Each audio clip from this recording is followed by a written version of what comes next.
Welcome back. Welcome everybody. Oh my god, look at all these. We have a hype train. My goodness.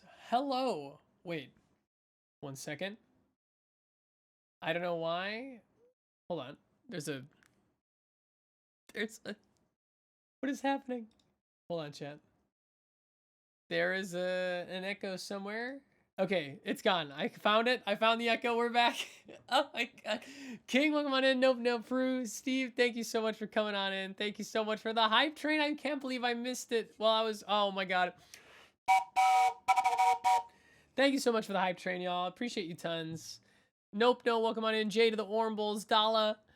Oh my gosh. Dr. F808, welcome. Goldfish Gig, let's go. Welcome on in. How's it going, everybody? I am back. I had a good week off. I hope y'all had a good week off. A good Memorial Day weekend. Man, oh man. And we are starting our time back with a new Dungeons and Dragons episode, the continuation of Malt-O-Quest, and I'm kind of I don't know. I'm gonna be sad because we lost a member last episode, and now we have to figure out what the hell is happening now. But we're gonna get into that in a second. Right now, I want to say thank you so much to Kellaman J for following, JG Mattery for following, and Boofy Boy for following in the break. Also, thank you so much to Nope No and Prue for the 20 months and 23 months respectively. King, thank you for 23 months. We're almost to 2 years. Oh my god. And Cuteknee, thank you for the gifted sub to Cool K. Appreciate you tons. Y'all are amazing. Y'all are fantastic. Wow, today's been just a busy day. But we're here.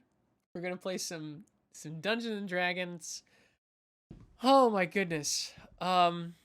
Lots of stories to share, but we'll share them later on in the week, shall we? For now, let's share a story of adventure and friendship, and perhaps some loss of our dear loved one Balmir. Without further ado, I'm gonna head on over. We're gonna kick it over to Tyler, our DM, and the gang over here. Once I find the button. Oh my god, has it been this long since I've streamed? I've forgotten everything. I've forgotten how to do everything. Okay, here we are. All right, welcome everybody. Oh, I don't know why it does that. Sweet. Hi, welcome everybody. Are you guys doing? Is this a bit? Are you guys doing a bit? Okay. Yeah. Welcome everybody. Yeah. We're in part 2 of season 3, or episode 6 of season 3. Yep. Hell yeah. And I'm thinking we're just gonna start. Let's do it. Yeah. Hold on. Wait. Are you not on the watch together? I don't have it yet. Yeah, sorry. Chat. I tried to start streaming like 3 times and it wouldn't let me. So I had to restart my computer, and now I am on the watch together. Should be good. Okay. Nice. All right. Yeah. Watch together is in the Discord. Let's go. All right. Yeah. Let's go. All right. And away we go. Previously on Malt-O-Quest, our heroes fought a lot. Irma Swizzlesticks was being threatened by one of the local gangs, the Manticores. Some of them drank strange potions, turning into monsters. These creatures were quickly dispatched. Immediately after the battle, Care the Conjurer appeared. He told both those Bamfs that he and Pragan had been given information by an agent within Essence. Our heroes were sent to a secret laboratory. They traversed many perils, including giant brains, multicolored bubbles, and floors of lava. After crossing a pool of mutagenic goo, the party found their way into the den of Polydren the Augmenter. The elven alchemist summoned 3 hobgoblins, each with their own set of abilities. Beansprout and Mepis nearly lost their lives, but Polydren and his mutant minions were defeated. The victory was short-lived, as the elf became a powerful time bomb. Balmir told his friends to escape with Pragan, and all the captives while he stayed behind. He was able to slow the bomb at the cost of his life. But what awaits our heroes? What will they do without Balmir? What new allies are just beyond our sight? Find out right now on Malt-O-Quest. All right. Yeah, let's go. Let's Tyler, go. Tyler, your mic's a little hot. Oh, okay. I don't know Sorry. if you can. No, Let you're me- good. Let You're me good. turn the gain down. How's that? Perfect, because then I can turn you up for me. Yeah. Turn me up. Yes, good. Yeah. All right. Cool. So we're actually going to start out exactly where we left off. Oh my god. Okay. So we're going to theater of the minded for a second. You all have just cleared the entrance of that building that you were in. The captives, and Pragan has been shepherding the captives. He's got like 2 people, one on each shoulder, just running out. He's, even after you clear the building, he says, "We have to keep running! The blast is going to take out!" And just as he says that, you hear an incredibly loud explosion. And I need the 4 of you to roll dexterity saves, as there is an overwhelmingly hot wave of heat behind you that throws you all forward. Cool. All right. Fucking crit fail. Oh, And nice. a crit save. Incredible. Nice. All right. Oh, let's go. Mepis, I need a dex Here, save. where's your crit save? Where's your save? I'm incredibly dexterous normally. Oh no. So. That's Dexter as fuck. Kingsspan does not have to roll anything. No, Kingsspan doesn't have to do shit. Oh. Your name. I don't have a new name. Should we? Yeah, I My figured dexterity we'd is like fix it after. 19. Should I Okay. just remove your So, name? No, we'll keep it there for now. so Bradtherius, you turning around, a piece of metal, a piece of door goes flying past your head. You duck as it whizzes by your head and embeds itself a foot into the building in front of you. Oh my god. I'm gonna say Runa because she quit. I thought you were gonna say that. Runa is the next one to die. Just gets We're holding a pinned to double the funeral. Runa, actually no, we'll go in descending order. Beansprout, the fire is overwhelming. You get caught in the flames Ugh.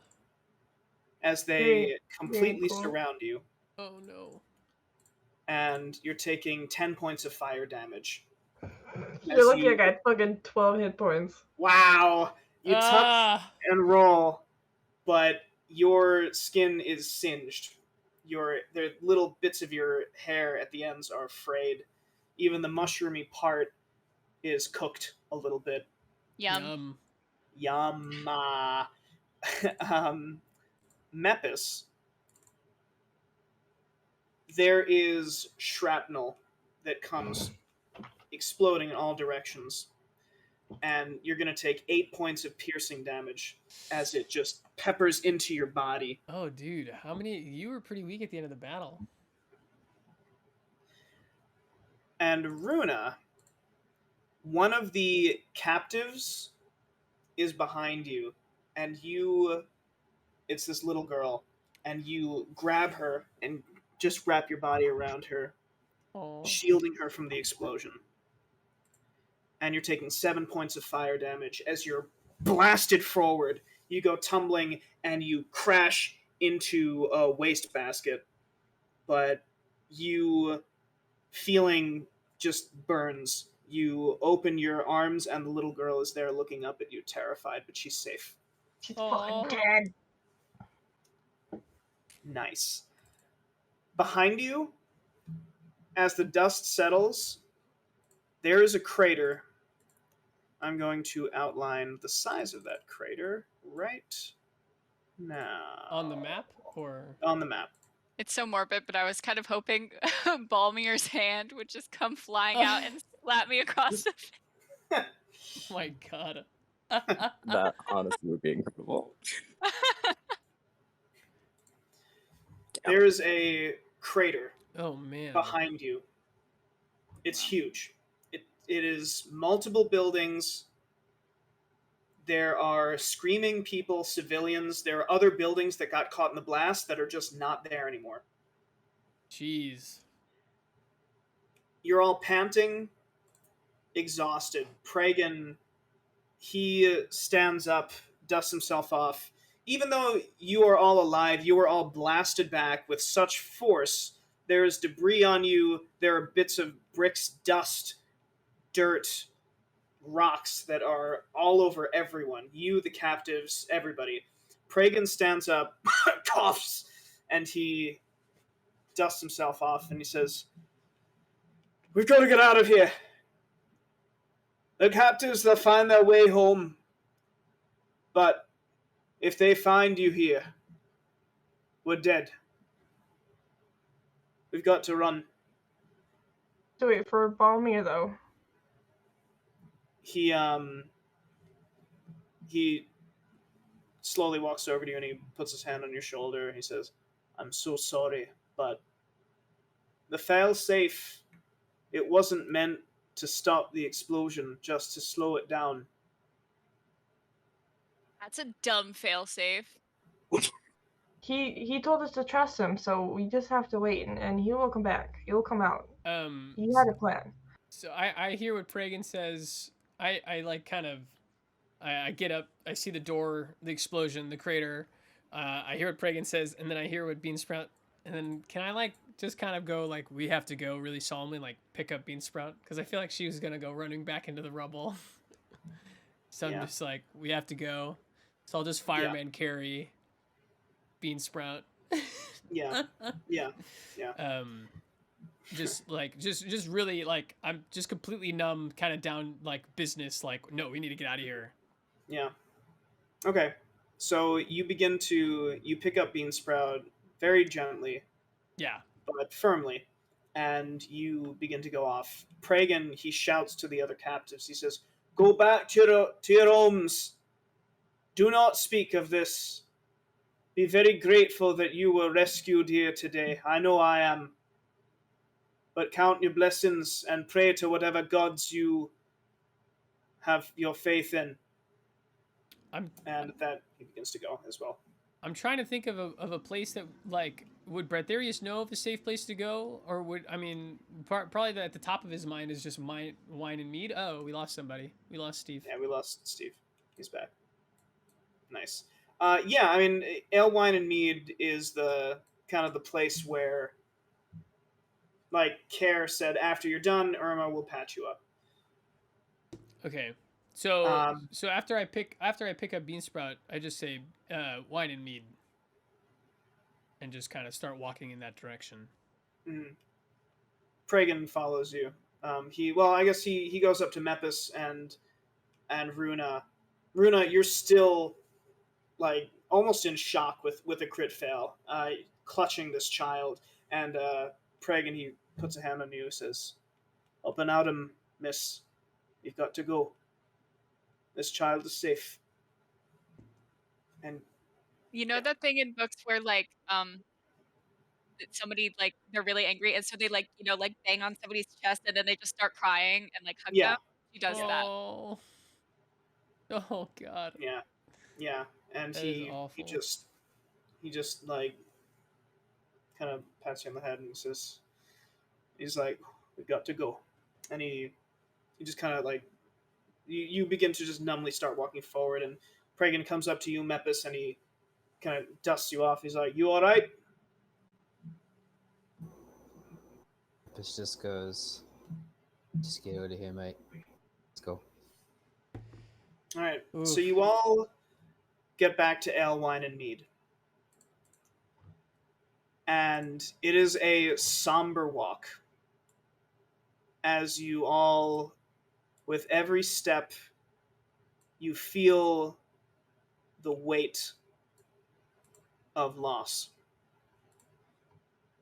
Heavier and heavier and heavier until you reach ale, wine, and mead. Yeah, as soon as we see ale, wine, and mead, I put bean sprout down.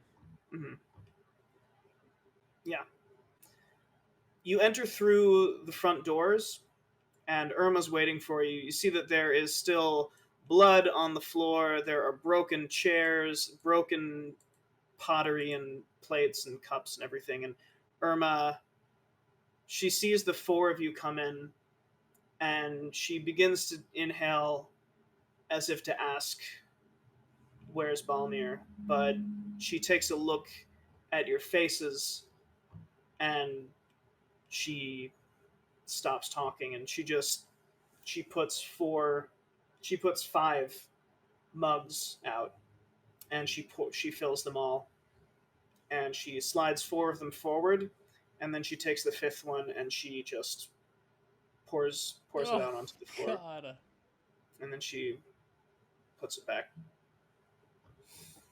After Bradtherius puts Beansprout down, Beansprout's just gonna say, "How is he gonna know to find us here?" To Bradtherius, I put a hand on Beansprout's shoulder, and I say,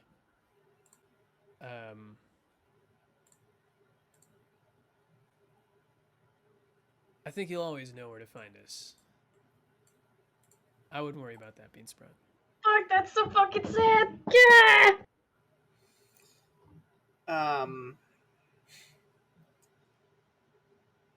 Yeah. And we Pragan, he comes in, he closes the door behind him, and it seems as though he's just looking through the windows, trying to see if you've been followed. And he goes up to you, to the 4 of you, and he says, "Did he have any family, anyone that we should tell about this? Anyone you would know?" Jeez, not that I know of. I can't remember him mentioning any family. The only people I can think of are the dwarves at the Temple of Morden, but I know those weren't his family. So so Pragan slowly nods, and he says, I'm gonna pay a visit. House Kaznor, the dwarf nobles, I'm sure that they have some idea. Dwarves, they're tightly knit people. I'm gonna find out where his family is. Maybe he's got a member of his family here. And he puts his hand on your shoulder, Bradtherius, and he says, he was a good man. What about the guy with the cape? Victor? Guy? Didn't he die Victor. and leave him his cloak? Victor? Did he die? No, Victor's alive. Oh, Victor's alive? We should Yeah. tell him. Yeah. Sorry, He says, he's not dead. Yeah. I thought he died. My bad. Victor. All right. Balmir was part of some organization, if I'm not mistaken. Penumbra. I'll try and alert them. Perhaps there are members here that can find you. As is customary for dwarves, tomorrow we will hold the death rites. Where can we hold death rites in his? We're not. We shouldn't be seen in the city. I feel like. Where is this gonna happen? So Irma, she says, "We'll do it here. Okay. This place is closed anyway, and it'll stay that way." And you get a good night's rest. Or it's not too restful, but you do what you can. And the next day, you wake up in your rooms after you all just collapse on your beds. Oof. And you begin to go downstairs. And you see that Irma has cleaned up the place quite a bit. There's still big repairs needed for the floors in some places, but she has breakfast waiting for the four of you, and she's wearing all black. And there are some people that are already there. Pragan is there already.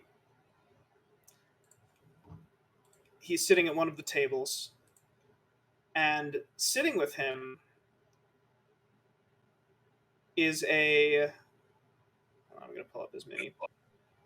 I'm going to find it. Sitting with Pragan is a dwarf woman, and she has this fiery red hair, and she gives you all a nod as you come down. Care the Conjurer is also there. He's sitting at another table. As well as a few guards. Guards? Yeah. There are a few guards from the city. And as you begin to... Yeah, I don't know if you'd like to RP just... If you want to RP things or not. But these three guards are sitting at a table with Care. These are the guards that... Wait, these are the guards that Balmir bought them dinner, right? Yeah. But we don't know that. No, you don't. But as you come up to them, they kind of... Basically, as the four of you come down, everyone stands up as respect to the family. And as you come down, they all slowly, one by one, approach. First, Pragan stands off to the side, but Care comes up to the four of you, and the five of you. Alfred Tennyson comes out. Oh. And Care comes up and he says, "I'm so sorry for your loss. It's never easy to lose a member of your party. And, well, we'll get these proceedings on with soon." And he goes back to his table. These guards, they come up and they explain that Balmir bought them dinner. And you notice that there is another figure sitting at the far end of the room, around where the where the pool table is. He's a gnome, and he has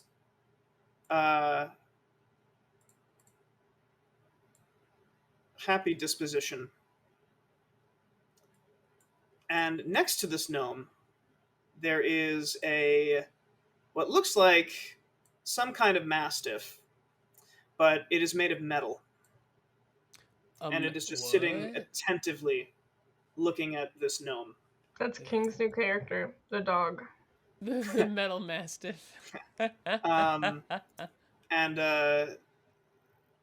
King, would you like to pay your respects to the family? Yeah, or so actually, do you want to describe yourself? Why don't you describe your character? This is King's new character. I would love to describe my new character. Should I tell them name or I'll wait for name? But yeah. Oh my fucking god! You have a dog. So off in the corner, you see my man sitting there, and you can kind of see he has like that arrow necklace, and he's kind of like fiddling with it in his hands, and he's like, he has a big smile. He like looks very happy, but you can see that there's like a lot of sadness behind his eyes. And he kind of, when he sees everybody come down, he kind of like almost grins more, and he kind of like skip walks down to everybody. Like skipping? Like he's skipping? Not really, but he's just like, he's very bouncy, I should say. Okay. Think Heimerdinger. So he walks up and he at first he doesn't say anything. He kind of just like looks at everybody, and he holds out the necklace, and I would assume that everybody recognizes it as one of Balmir's Darksteel arrows. Oh. So he comes up and he kind of holds it out so you guys can see it, and he's hello. My name's Sibo Garrick. Balmir is a very, very, very dear friend, and I had. Well, I don't want to get too ahead of myself, of course, but he's like kind of stammering. He's like excited, but like he doesn't want to like seem excited because obviously he's sad. He doesn't know what to do with like all of the emotions that he's feeling. He says, and he kind of like takes a breath and he gets serious, and he says, the last time I saw Balmir, he was glowing, talking about you. He was so excited. And before he left the army, I made a bet with him because I knew it would happen. He told me he wanted to find his purpose in the world. He wanted to do greater good. And of course, he would be the one to do it. And I told him, you're going to fall in with some adventuring band somewhere. And he was like, nah, there's no chance. And the prize of that bet was this arrow here. And after he visited me, I was thinking about it, and I wanted to come find y'all and say hello and thank you for giving my friend an adventure that he wanted.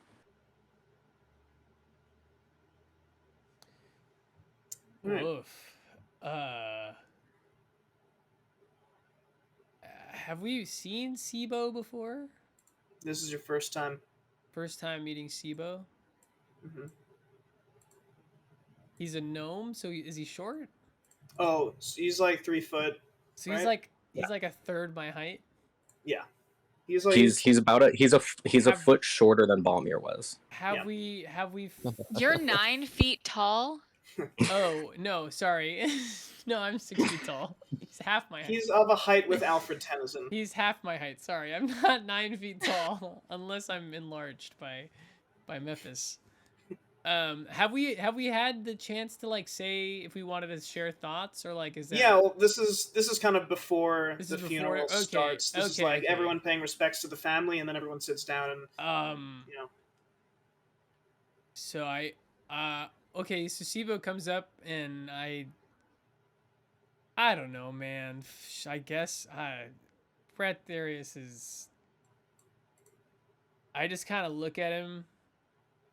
And I shake his hand, but I don't say anything else. I don't really emote anything else to him. Okay.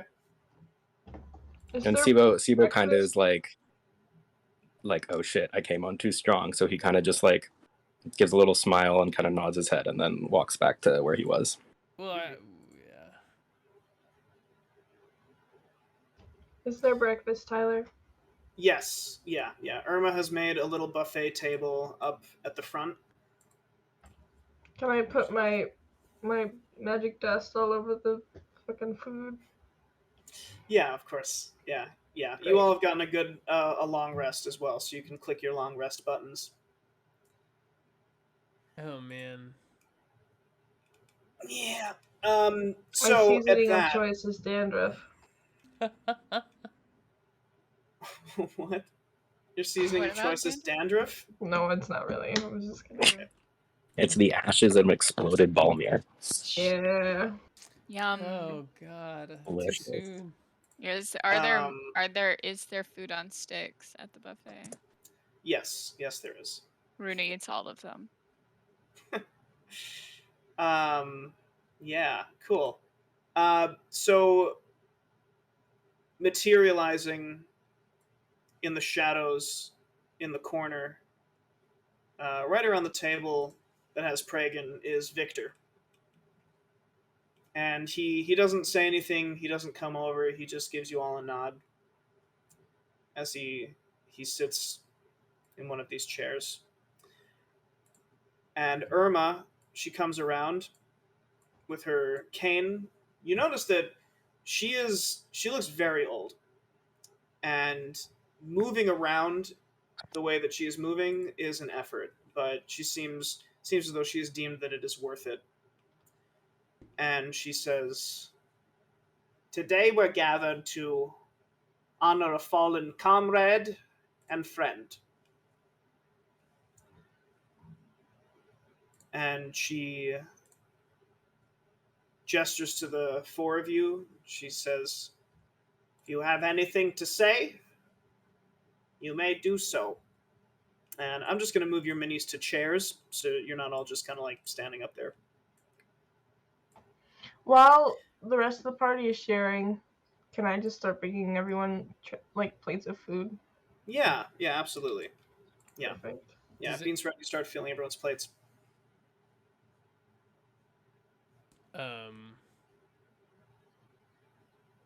So Brad, I don't know if Bradtherius feels pretty awkward. I don't think he's ever really.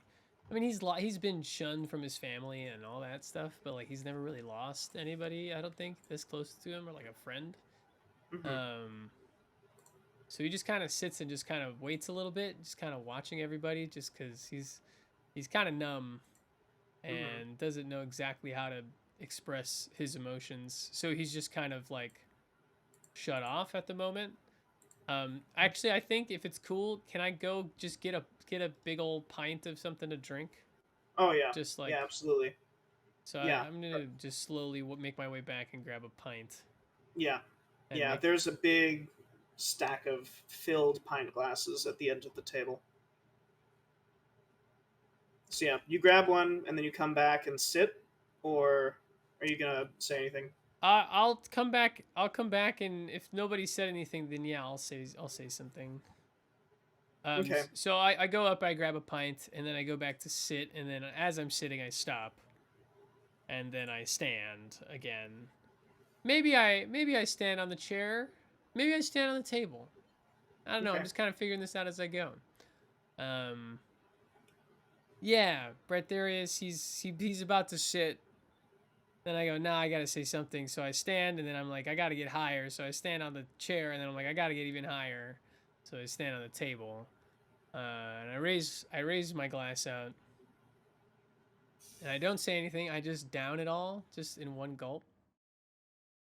So I drink the whole thing.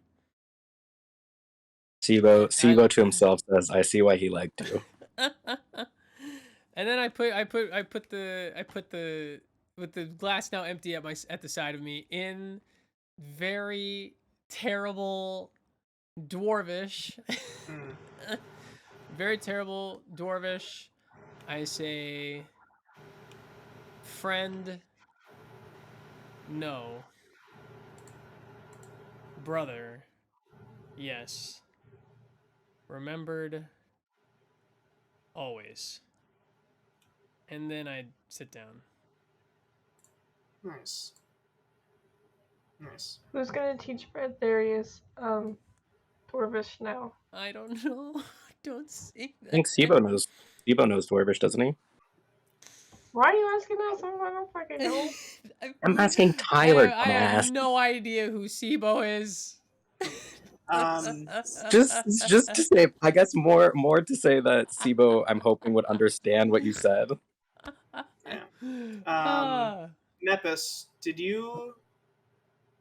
I think you told me that you wanted to say something as well, right? Yeah, so he goes and gets his pint of grog or what have you, Mm-hmm. and he just says,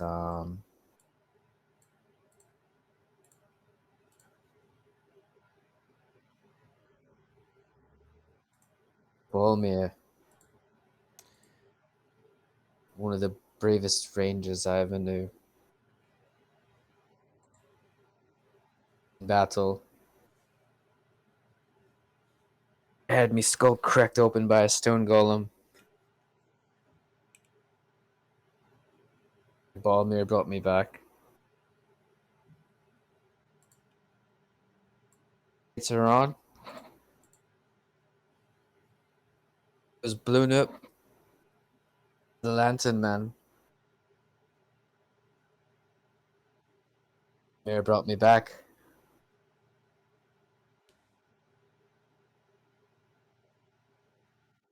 I never got a chance.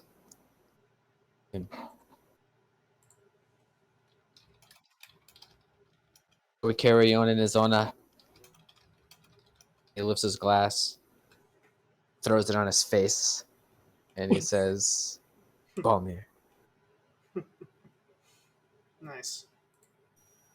Sibo does Yeah. the same. He goes for Balmir, and he also splashes it on his face. Yeah. You splash it on your face. There is a long, tense moment as Alfred Tennyson stands up, and he just moves to the center of the room, and it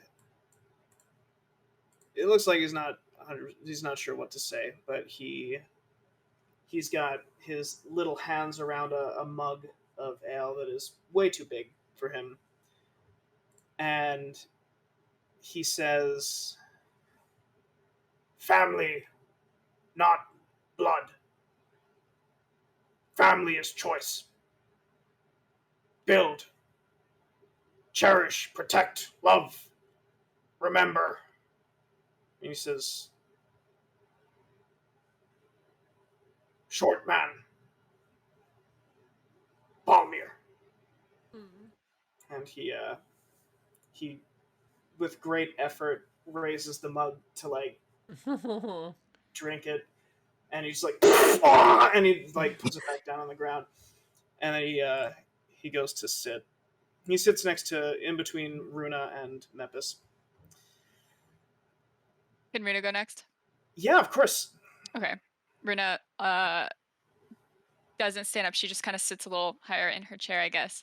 And she says, I guess now is as good a time as any for me to tell everyone that Balmir and I were in fact secret lovers. What?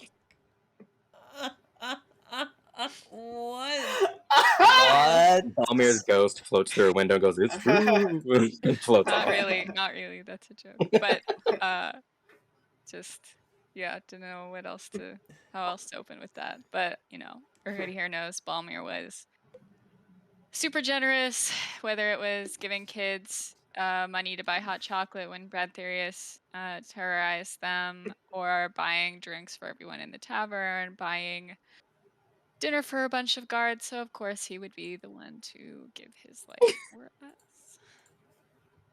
Oh. And Balmir and I once talked about, we were like, whichever of us dies first, you have to play this at my funeral. So here goes. So she takes out her lute and she plays Careless Whisper. And she gets like 2/3 of the way through, and then she gets a little choked up and stops. Careless whisper, like the Yeah. Y'all just pick up where Runa left off and just finish the song with her Yeah. for her. Oh. Nice. Yeah. And so, Beansprout, you get to this dwarf girl, and you give her a plate of food, and she looks up at you and she says, "It's great to see you again." And I don't know who that is. she says, I know, I understand if you don't recognize me, but we met a while ago She's our first when adventure. you all lived in Bolthos. Oh. Balmir rescued me when I was taken, and well, I made it to the capital. My father is still in Bolthos, but I figured I would make a name for myself. And well, I heard the news. I had to come. And Oh. she gives you a big hug, Beansprout. She says, "Thank you. I wouldn't be here if it wasn't for all of you. and Balmir.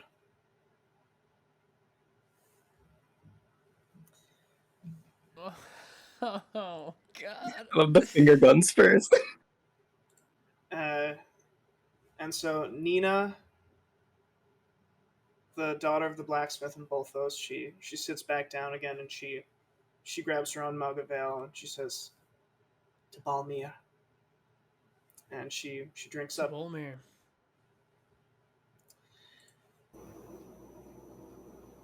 And Runa, I want you to roll me a perception check. Okay.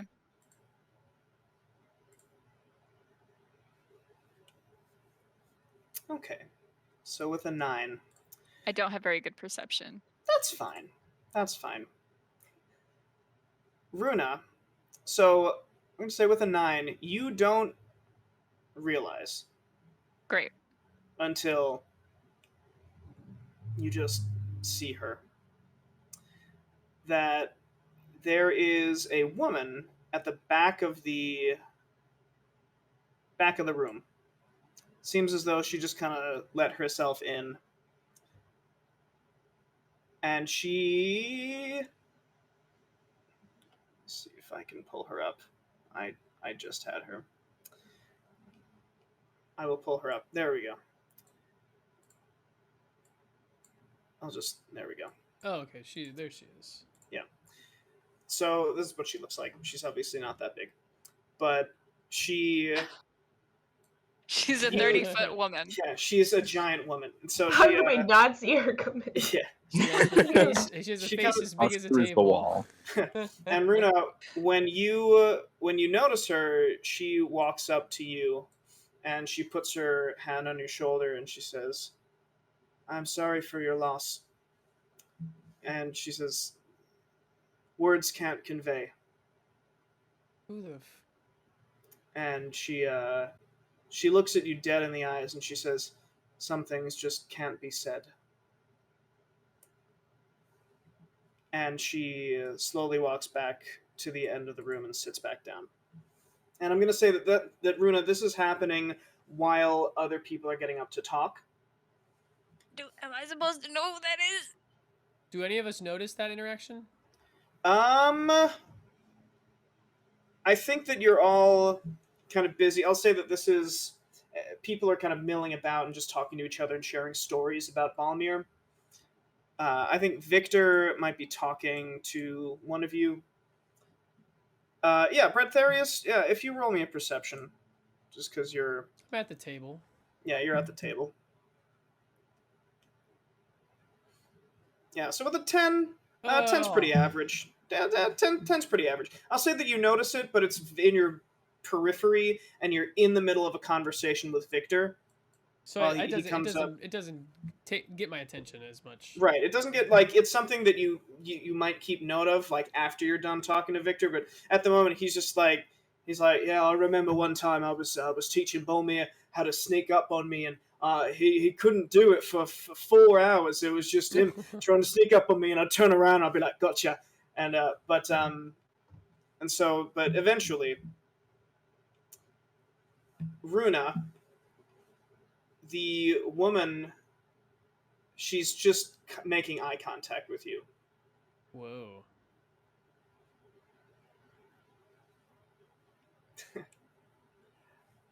And Runa does not recognize this woman? No, you don't. You absolutely Okay, don't cool. recognize. Just making sure that that she's not someone very important for my past, and I'm just completely forgetting. No, she... Oh, I was just gonna say, does Sibo notice anything? I'm gonna say that this is right around the time that Beansprout gets over to you. Okay. So Beansprout, you approach Sibo, and Sibo, your Steel Defender. How animated is it? Is it like just like I am Robo-Dog, or is it like I'm Robo-Dog? You know? It's like, it's not 50-50, but it's more dog, or it's like almost 50-50, but more dog than robot. Okay, so like 53-47.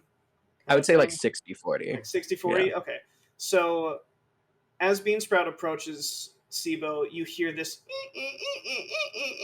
and you turn around and you see that your Steel Defender's tail is like very going back and forth. It only goes like in very specific directions, and yeah, and just you notice that the closer Beansprout gets, the faster it's like the faster the tail wags until she gets over to you, and Balmir, you hear the mechanical like grinding Not of Balmir anymore. gears. Oh shit, Sibo, yeah. And Sibo, you hear the mechanical whir of gears from inside your Steel Defender as it lets out this like and looks over at Beansprout and looks back at you and looks back at Beansprout and looks back at you.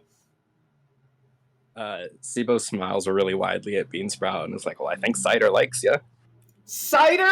Oh my god. Okay. Oh man, that's the name of the. That's adorable. And so Ay, as you ay, say his name, the Steel Defender just quickly walks around you and goes up to Beansprout and just boom, sits. Beansprout, this creature, this metal dog, it comes up to like your chest, maybe? It's very big. Too big. Sibo says, I Nope. promise he's not going to do anything rude. I mean, you can try. If you roll me an athletics to try and pick up this big metal dog, then Okay, I'm just gonna You can try. silently put Sibo's food down and try to pick up the dog. okay, roll me an athletics. It's going to be a nat 20. Oh shit! Let's go. So we see Beansprout like puts the food down and just like like Yes. slowly picks up the dog, and the dog's just like it's looking around, and its little mechanical feet are just going back and forth as Beansprout's just like and like picks him up and just like puts him down. You pick him up for a good like 10 seconds. Unless like is there something you'd like to do? You get to do one thing with this dog. Yeah, I wanna try to just take him. Like where? Just Just take like him. abduct him or Like back to my table. I mean, like I'll gesture to Sibo to come with, but like he's coming with me. okay, yeah. Oh you my just gosh. you begin to you slowly make your way through the room carrying this dog. By the time you get to your table, which I'm gonna say is like here, your face is beet red, and you put the dog down, and there's just like poof as the dog gets down, and Sibo you follow, I guess. Don't worry, little pup. We have insurance. It's like, That's right, I'm insured. I wanna like pick up a chair leg and see if he will play with it. Yeah, there's a broken chair over here. Yeah, I'll just- I'll Sibo put is it right like next to you. loving this. He's like loving that. Yeah, And you pick Cider up a is getting broken all the chair attention. leg, and Cider just like slowly opens its mouth, and it's just like on the chair leg, and it And just we're- like slowly bites down and begins to like slowly tug at the chair leg. Yeah, we're gonna play tug of war with the chair leg. Nice. Everybody else this morning. All right. While that's happening, Mepis and Runa, I guess, because Bradtherius is talking to Victor. Yep. Alfred Tennyson, he's says to the both of you, Goblin, some escape. Alfred Tennyson find. Make things right. And he kind of like scoots off of the edge of his chair, and he takes his big knock knock jokes book, and he gives it to you, Runa. I say keep it. I'll pay the fine. I'll pay the library fine. He says, and he puts it in his overly large satchel that's on his back. Can she get down on her knees and just hug him and like ruffle his scalp? Yeah. And he's like, And she just says, "Knock him dead, kid." And he turns to Mepis. And he gives you a hug as well. I guess just your leg. Mepis looks down at Tennyson and he goes, far as goblins go, very wholesome. Some of these nuts in your mouth.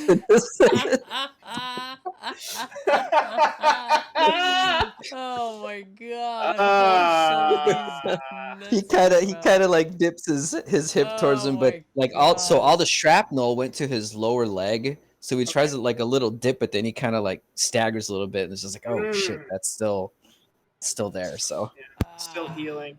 Yeah. So Alfred Tennyson, he instantly opens his book and begins writing down something. He's like, wholesome these nuts, and he just closes the book and puts it back. Amazing. And yeah, and so he actually begins to. Does he leave without saying goodbye to me? Oh, well, yeah, sorry. Yeah, No, that's fine. That's fine. I mean, it's whatever. Yeah, he goes up to you, Bradtherius, and he says, he tries to interrupt. Friend. And I go, get the hell out of here, Alfred. No, I'm just kidding. You just punt him towards the door. Can't you see that I'm in a conversation? he just draws the sword and cuts his head off. No. Told you I'd get you. No.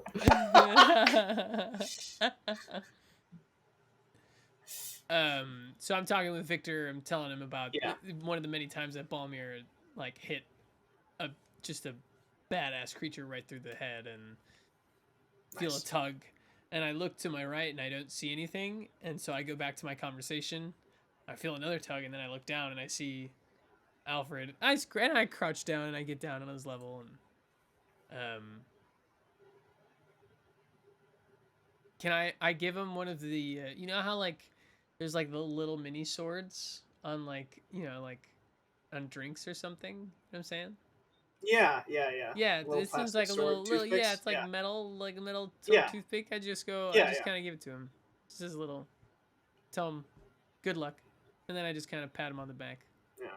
So to Alfred, this is like a little dagger, and he just jabs the air a few times. Yeah. And he says, "Gonna kill on stage," and he tucks it into his belt, and he you are. Gives you in the background and it just goes woo, yeah. And he walks past Care the Conjurer. He walks past the guards, who are eyeing him very suspiciously. Oh, the goblins. And yeah, the guards are just like, what the fuck is a goblin doing here? And Alfred comes up to you, Beansprout, and he says, "You save Alfred Tennyson back in cave. Not forget." Why Beansprout. are you making two? We have to lose two? But we can't have more than one NPC companion. We have to leave Alfred and we have to give the dog. Is there a rule? No, Is it's that not a an rule? NPC. Is that a rule? Oh. Alfred, he says, "Not going anywhere. Right here. Always." Oh. And he says, "We'll see you again. Not leaving capital. Staying in capital. Find goblins. Make family. Protect. Like both those bamfs." Oh. And he gives you a big hug, Beansprout.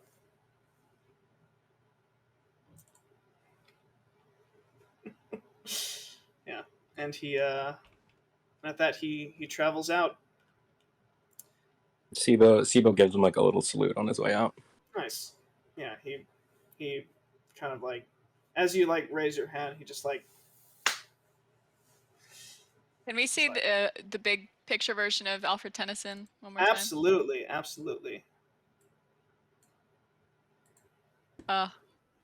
Good lad. Man. Yeah. Runa, I need you to roll me an intelligence save. Okay. Intelligence. Okay, I'm having a bad day, okay, Tyler? that's fine. That's fine. You look over. That woman has not broken eye contact with you, and she's got her arms folded, and you notice that she's angled away from the window as she looks at you, and she just taps her temple a couple of times, and then continues to fold her arms. Weird. Is she reading Runa's thoughts? I feel like what Runa does. Is she like? I don't know if you want her to go up to her again, but I feel like she wants to go up to her and says like, "Listen, I used to kind of party a lot, and I don't do that anymore. But did we like? Because I don't remember. Did we? She stands up and she just gives you a big hug, and she says very loudly, "I know it's so sad. It's so sad to lose a party member." What the And hell is this? she And Runa just whispers, "So we didn't." she says, "Read my thoughts," and then she lets go, and she says, I'm so sorry again," and she turns to leave. What would you like to do, Runa? I'll read her thoughts. Yeah, I probably should have thought of that, which she's just like, but I rolled a 4, so That's fine. Yeah. That's fine. didn't really so think that hard A about little it. Okay, yeah, preoccupied. I'll that's read her fine. thoughts. So, Runa, you cast Detect Thoughts, and you hear. Do I have to Runa, do I have to like click on or lower my? yeah, you Oh, you can put it into whatever. chat if you want. Oh, let me find it.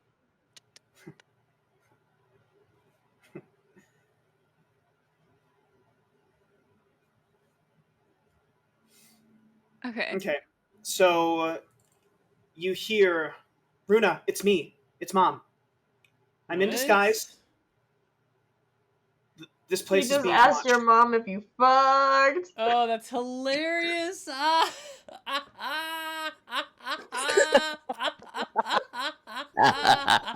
fucking awesome. Oh my god. Oh no. You asked your mom if Runa's kind of so unamused. Shit, that is hilarious. Shit. Oh, Oh my my. god. I'll clip that later. So Oh you my hear- goodness. So you hear, "Runa, it's me. It's Mom. You all need to start packing your things. You gotta find somewhere else. This place is being watched. I'm gonna try and throw them off, but I don't know how long I'm gonna be able to do that. I think they suspect me."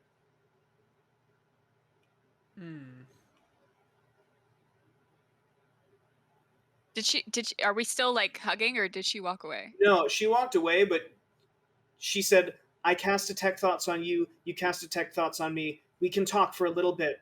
We have until I get out of range." Okay. Sorry about that thing I said earlier. Forget that. It's okay. It's okay. I get it. You are my daughter. She's like, Wait. I get it. I get it. Yeah. Okay. Where isn't being watched? Where can we go? So she says, Essence is very bad enemies with the Zenith gang. That's Delilah up north, the woman that I told you. Did you contact her? Did you get in touch with her? You did. Yes. Yeah, she's the woman that like you played in the square, and then that guy was like, "Oh my god, you gotta come to the North Ward." Yes. And then Okay. you all went up Yes. north. Yeah. I remember now. Yeah. She says, "Okay, good. She'll probably be able to house you. You'll probably have to do something for her, but she'll be able to house you in secret. She hates nobles, and Essence is run by 2 of them. So," and then you hear like a little bit of static, like she's getting a bit farther away. So if there's anything you want to say, you should.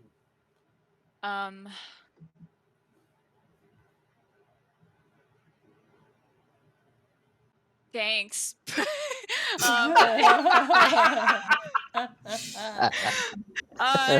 of Nice. yourself, please. dealing with one death already, and my son just left. So if my mom died too, that kind of would suck. So She says, the goblin? Okay, that's all right, fine. She says, I can meet you there. I can meet you there tonight. If I can meet Okay. all of you there tonight. Okay, I'll try to figure out how we can get there without, letting the people watching us know something's going on. And she says, I'll draw them away, but they're going to come back tonight. So you just be careful. Okay. Okay. And Thanks, so Bob. at that, you just hear like, and the signal goes dead. And you just hear, I love you. And she goes. Can we just pause for just Yes. a second? Just 1 second as I impromptu upload something into the scene. Oh. Okay. It's not the same font. Yep, that's very large, chat. Okay, let's make that smaller. Oh, I see. Okay. All right. Woo! Okay. Yeah, we're so just gonna get Balmir. So as that's happening, Runa, do you want to relay any of that Yes. information? And even though she knows that they're not watching anymore, Runa has always wanted to secretly relay information through song. So she goes over to the piano and says, okay, time to play Balmir's 2 favorite songs, Should I Stay or Should I Go? And Hey There, Delilah. Oh my god, Oh, That amazing. is shit. so Alright, She's Runa- just fucking playing Should I Stay or perfect. Should I Go? And she's just like, go now. Alright, Runa, you can give yourself a hero point. That was dope. Thank you. Oh my god, amazing. Alright, so yeah, and at that Pragan he just like kind of gives Bradtherius, he gives you like a knowing look. And I'm gonna say that at this point, once you start playing Care, he goes to these 3 guards. He's like, "All right, let me take you all out. I think we're done here." And he leaves. As he does, he looks at the 4 of you and he gives a nod as though he kind of gets what's going on. Nina also picks up her stuff and I'll say that she walks by Beansprout and she gives you a little business card with her business and where she's located. Oh. And yeah, it's Boulder Shard Bakery. It seems as though she is strayed from the blacksmith path that her father made his business as, and she's gone into baking. Aw. That's very And she sweet. leaves. Yeah. Victor, with a nod, he disappears into the shadows. And he just-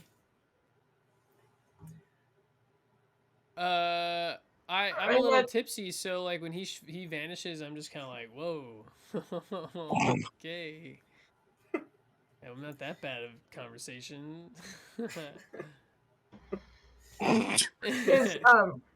Does Sibo get up to leave? Sibo, what are you doing? Yeah, Sibo, well, so what are you Sibo- doing? The fuck are you doing?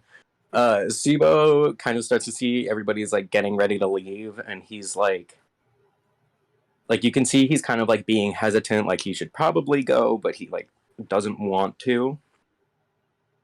And he looks at Beansprout and he kind of like waves her over to like talk quietly.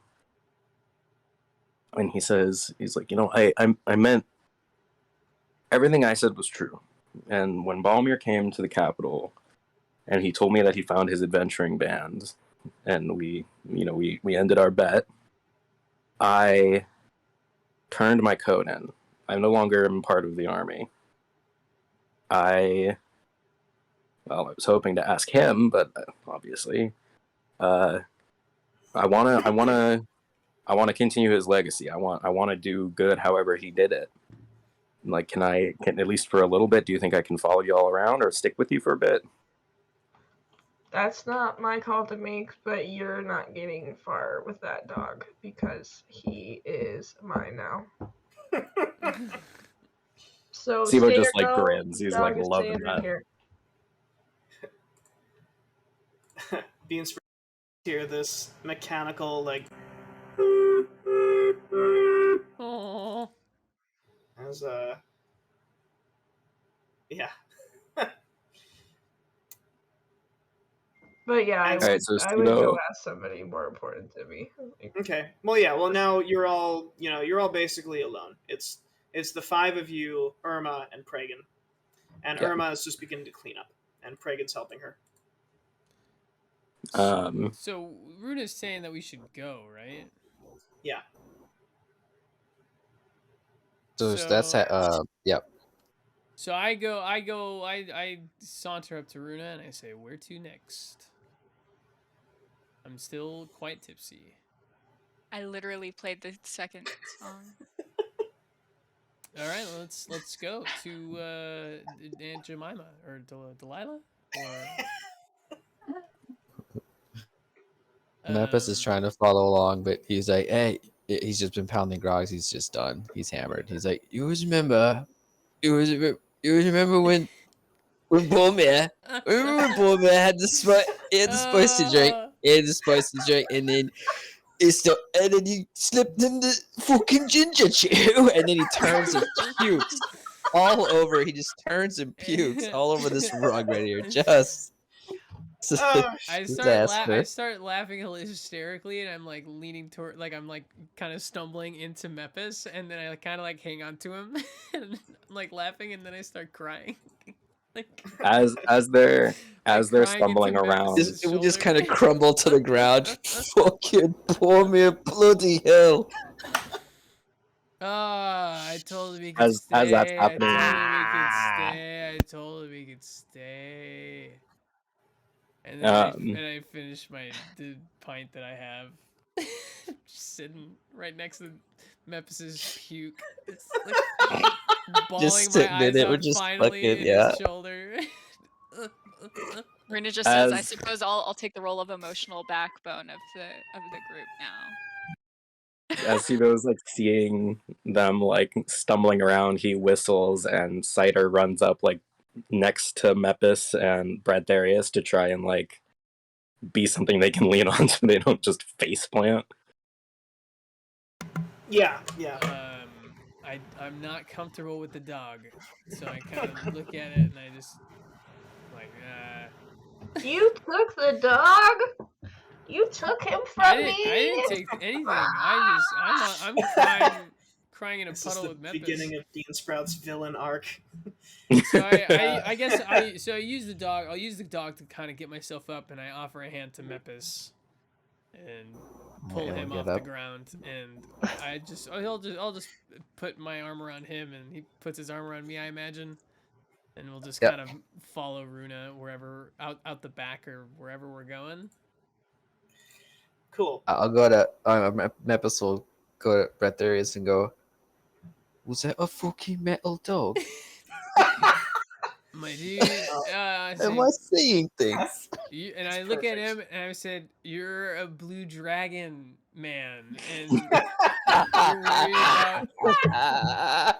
you're worried about a metal dog." Oh shit! All right, so Bradtherius, Mepis, you can give yourself your points. I think that's a good button for the scene, which means we're gonna go on a bio break. Oh, nice. Yeah, so we'll go like what time is it? 53. So Yeah. 7 minutes. Come back at Sure, at come the out at the hour? hour. Yeah, you bet. Awesome. All right, you guys are gonna be muted. All right, chat. We're gonna go on a bit of a bio break. Thank you for the Malt-O cheers. So 7 minutes. We'll be back. 7 minutes, and we are done with. Right now, we just finished Balmir's funeral. Pretty, as you know, Bradtherius is the type of person to like not get emotional until he's drunk. Very common among 18-year-old royals, I suppose. So a fitting end, next to some vomit, bawling his eyes out. I'm not sure how he feels about Sibo. It's too soon, I think, for Bradtherius. but I do like SIBO personally. Sebastian likes SIBO. Bradtherius is still coming along. All right, chat. Let's have a little break, and I will see you in 6 minutes. Don't touch that dial. We'll be right back.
Welcome back. We're back from break.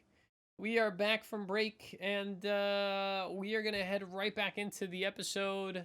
We just finished Balmir's funeral, and Runa's mom, through mental telepathy, told her that we gotta go. I am currently drunk, as is Mepis, and we are following Runa out of the tavern. So, without further ado, here we go. All right, welcome back, adventurers. Welcome back, adventurers. So we open up on the way to. Is Sibo with us? Yeah. Sibo's with you. Sebastian, we're getting an echo from your mic. Yeah, I am getting an echo. Wait, from Chan, are you guys getting echo? How are y'all getting echo? From what? Huh? Oh well, not anymore. Okay. All right, Oh, oh, that's why. Okay, now you shouldn't be getting echo. Cool. Okay. Can we hear you now, Sebastian? Speak Yeah, some can you more. hear me? Can you hear me now? Oh wait. Yeah, I can hear you. You're quiet, but Real quiet. I just upped the volume on him. Yeah, sorry about that. The one that was, never mind. So this headphone here, that's why you kept hearing my thing, because you guys were hearing it from my headset headphone that was literally in the So hopefully you guys can hear me still. Nice. Oh yeah, I can hear you. Dope. Cool. So we get to the North Ward. Mm-hmm. Wait, do we want to do any role playing, or is Sibo just with us now? Yeah, I know he asked me, but he came to talk to Mepis and Bradtherius. Oh yeah, I was trying to, and then they were drunk as skunks. Yeah, we were very drunk. Yeah, Mepis threw up on the floor, and there's a lot of puke. Yeah, but I mean, if you want, we can Aaron Sorkin walk and talk. Yeah, I'd like to walk and talk. I mean, I guess we're sobering up as we walk. I'm not Bradtherius. I'll say Bradtherius is walking, leaning on Mepis. I look back and I see Sibo kind of following us, and I make no attempt to talk to Sibo. Hey, Fox. Sorry, I don't want to be that dude, but Bradtherius kind of looks back. I'll even make eye contact with Sibo, and then I'll just kind of turn to the front and keep walking. I'm not gonna tell him. I'm not gonna tell Sibo to not join us, but I also am not gonna. I'm not gonna say anything to him. I feel Bradtherius. If we know anything about Bradtherius, he's not a huge fan of newcomers. Not good at making new friends. Not very good at making new friends, unless it's a drinking competition. I'll say Sibo is I mean, he's kind of more following Cider, who was following Beansprout. But kind of mentally, Sibo is well, I'll at least, see him out, make sure they're safe, whatever's going on. And then if they don't want me, they don't want me. And he'll, go. Right, because we're supposed to be going to Delilah, and that's a secret thing. And, so... Cider is my emotional support iron dog. So... At first, I'll just look back and not say anything. And keep walking. Okay. So... Oh, go ahead, Runa. Beansprout, do you still have your little lizard? What's his name again? Sludge. Okay. I was trying to remember his name, and I came up with a couple things that are definitely not his name, so I needed to be reminded. Yeah, Beansprout, Sludge is still with you. Sludge and Cider are gonna get along great. Yeah. Tyler, I have a very important question. Yes. Can Cider hold me? Can I ride Cider like a horse? Probably, as long as it's nothing strenuous. Yeah, as long as not in combat, but maybe just maybe not not in combat, but if it's just at a slow walking pace, you could probably. Yeah. I imagine he's those pony rides at a state fair Yes. Where you're just like yeah, on the pony going 2 steps an hour. basically, yeah. Yeah, Hmm. and it's just like, yeah. Yeah, so you begin the trek. You pass this place called the Temple of Justice, Hmm. which is a huge looming cathedral, big spires, think high Gothic, but all of the stained glass windows there is a depiction of this very tall human with a gleaming long sword and this flowing blue cape, and he seems to be fighting against this giant six-armed creature, and they just seem to be clashing against each other. And all of these different stained glass windows are just different poses. And as you pass by the temple, there are these paladins, Hmm. and they Okay. they give you nods. It seems as though they're constantly patrolling the West Ward. Got it. And Bradtherius, you know that they worship the god Heronius, the god of Yes. justice, and that's basically all you know about him. But they give you nods and they're like, "Have a good evening, citizens," and they're just going about their business. I intentionally like try to act even more sober than I am as I give them a very polite nod, maybe too polite. Okay, okay, yeah, yeah. You give a very deep bow, and they they do like the squint at you, but you continue onward. You pass by the service ward, you pass through the Market of the Many, which is closed at this hour, and eventually, What time is it? I'll say that it is. It's in the morning. We're meeting her at Well, 8, no, right? actually, no. It was morning, and it was morning afternoonish. I'll say the funeral took a few hours, and Right. between the milling about and all of that, and you getting all of your stuff ready, I'll say that it is late afternoon. Like the sun is beginning to set. So actually, no, the market's still bustling. There's still people there. Okay. And as you go through the market, people crying their wares, shopkeepers trying to get you to buy their things. And eventually you get up north to the North Ward. You get to the Four Sisters, to a familiar sight. First, this bouncer at the door recognizes the four of you, and he lets the five of you through, plus Cider. Well, hold on. Before we go in, can we just? Yeah. All right. Yeah. Go walk and talk. Yeah. Yeah. Well, as soon as we get here, I kind of Bradtherius stops and is like, and finally, as we've been walking, I've been looking back and not saying anything, and looking back and not saying anything, and just being. And now, like as we're about to enter this establishment that we're about to make our secret rendezvous to order to take down the evil organization led by my father that has wanted to kill me, and which Runa's mom is a spy in, and we've lost one of our best friends to. I just stop and I turn around and I'm sobering up and I just kind of look Some at great Sibo. exposition.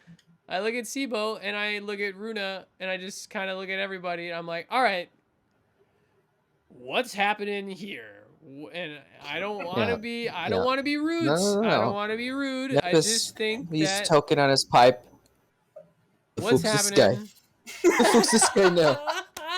Bradtherius. I look Puppy. at the puppy, the robo dog. Pop, this is my dog. That's not your dog, Beansprout. I found this dog. That is Sibo's dog, and I found this dog. that I don't think that's accurate. He was abandoned. I don't know who this guy is, but this is my dog. Sibo kind of smiles and he's like, unfortunately, if I do leave, Cider will follow me. Oh, And Did Bark, you just bark. New name Balmir. my dog? Sibo is just like amused as all fuck with Beansprout. He's just like, whatever his name is, he will still follow me if I leave. And he kind of like looks at Bradtherius and he gets serious and he's like, Balmir trusted you, so I'll trust you. If you think I'm a risk, I'm out. can we? Can Runa just read his thoughts? Yeah. Yeah, absolutely. Yeah, go ahead. Yeah. I think beforehand, I think she wants to say like, okay, Balmir seemed to, you know, you guys seem to have a thing. So I'm gonna read your thoughts, and we'll know if you're messing with us. Is that cool? Happily. Cool. Yeah. So she does it So, again. yeah, so you begin to detect Sibo's thoughts. And at first you get very surface level, but you begin to probe deeper and you concentrate. And Sibo, you feel it feels weird. I'm going to say that this is probably the first time that someone has ever intruded upon your brain. He goes, interesting. Yeah, and Runa, at first you just hear like math equations, just like oh yeah, 6 times 6 is 36, 36 times square root of caterpillars, and like I don't know, just like all that, and just all kinds of weird What shit. can Runa see when she's reading thoughts? Like, could she see memories? No, she just hears things. But you do hear Balmir's voice. You hear conversations, memories that Sibo's thinking about, and you hear Balmir. You hear like a younger version of Balmir say, I'm leaving the army, and then you hear, Sibo saying, I bet you're gonna find your purpose. And Balmir's like, I'll take that bet. And so you hear little clips of things, but you also hear a very official sounding gentleman. You hear, and to you, Sibo Garrick, I award the Medal of Bravery, single-handedly defeating a band of gnolls in the field. You and your pet, Cypher. And you just hear, cider, sir. You just hear, cider, sir. You're like, cider, yes, of course. And there's a big cheer from the army as well. That's the cheer. Yeah, siren, as he's like, we're gonna get back, the gnolls are back. And yeah, so you hear that Sibo, and you hear a bunch of these things. You hear a bunch of awards that Sibo's gotten for ingenuity, for combat prowess, for support in the field, for in battle, and you hear a lot of these awards basically saying that Sibo can handle himself in a fight. Okay. I feel What like if we Runa's have like, him fight Bradtherius to see? oh my god. No, I feel like she's a little choked up from like hearing Balmir's voice again, and she just goes like, he's good, he's cool, he fucks, keep him. He fucks. And then she needs to like walk a couple paces away, like opens the nearest garbage can and just like screams into it, and closes it, and goes back. Oh. So Mepis will take his pipe and take a big rip, and then he has one test, and he passes the pipe to Sibo. Sibo grins so wide. Sibo, like, yeah. What am I rolling? No. Tell me what you're gonna do first. Oh, I was just gonna say Sibo doesn't say anything, but he's been like, oh god, I hope he'd ask. Roll me a Constitution save, Sibo. Oh snap! 10, perfectly average. You take in a fat rip, and you're just like, and like you hold it for a good while, and then you start to cough your brains out. But he held it for a while. It's just like he coughs, spits on the ground, and then yeah. So is that, I don't know what? So I look at Mepis to see his reaction. He's exhaling through his nose and just kind of chuckles to himself as he takes the pipe back and goes, "You're all right, mate." So I look at Bean Sprout, who's still with the dog, and I know that she's not gonna let him go without fighting him over the dog. And I look at Runa, who's screaming in the can after reading his thoughts, and said that he fucked. So that's She's approval. just like, what? God, why? It's like muffled. Can I And then I see Mepis have his smoke. Sorry, go ahead. Oh, I was just gonna say, does it take like a spell slot or anything to use the alchemy jug? No, you get to activate it once per day, basically. Yeah. Okay. So like you can so like you can activate it as a Right, but thing. then it'll be that. Yeah. All right, Um, I'll hold on it then. Okay. So I reluctantly, so I just look around and I see everybody's, gonna accept him, but I'm still reluctant. So I So kind of, reserved. Okay. yeah. So I look from each member, and then I look at Sibo, and then I shrug and I turn around and I enter the Nice. tavern. So like just a nonverbal way of like, sure, come on in, but I'm still not. Mm. Like if I'm not gonna kick you out, but I'm not necessarily happy that everybody, I'm not gonna Right. go against my three, my three adventurer mates if they Right. all Right. give you the seal of approval. So all right, here we go. Cool. So you walk in, and you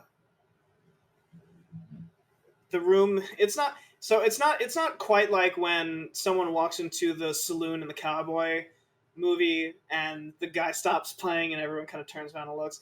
It's not quite. It's about half that, where the piano's still going, but about half the people in the front half of the room have stopped talking and are looking at you, and the back half of the people are still enjoying themselves. And as you walk in, Runa's mom, still in her disguised form, comes up to you and she says, "You made it." And she takes you into the back where you see Delilah. Hey there, Delilah. She says, "Hello." And she, Beatrix, that's your mom's name. She says, "These are them." And Delilah, still swirling her glass of wine, she says, "Yes, you all wish to stay here. Lick your wounds. Heal If yourselves." you let us stay, you can pet my dog.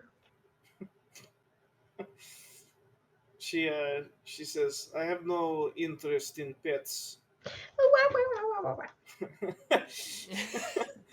um, I just go. Apologies. We're all pretty frazzled right now. yes. Have Your I ever party met is Delilah? different. Yeah. Yeah, you all came into this place. Right.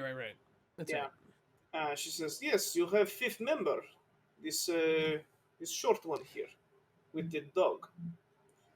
On She said, I wouldn't say member. "Probation." I wouldn't say member. He's a probationary member. And she says, "Either way, word has traveled fast. There is now a crater in the south ward, and one of my rivals is missing. I assume dead. This is good." And she says, "I will think of your price soon." We took out one of your rivals and part of your rival's gang's territory, and yet that wasn't enough? That Yes, wasn't well, enough! yes, this is based on information that I gave to you. Tit for Okay. tat. Okay. So what's next? Who's next on your list, Delilah? Yeah, sorry. Were you were gonna do that yourself, and we just beat you to it? Is that's the case? Enemy of enemy is friend. I will think of my price in good time. For Friends now, let friends stay for free.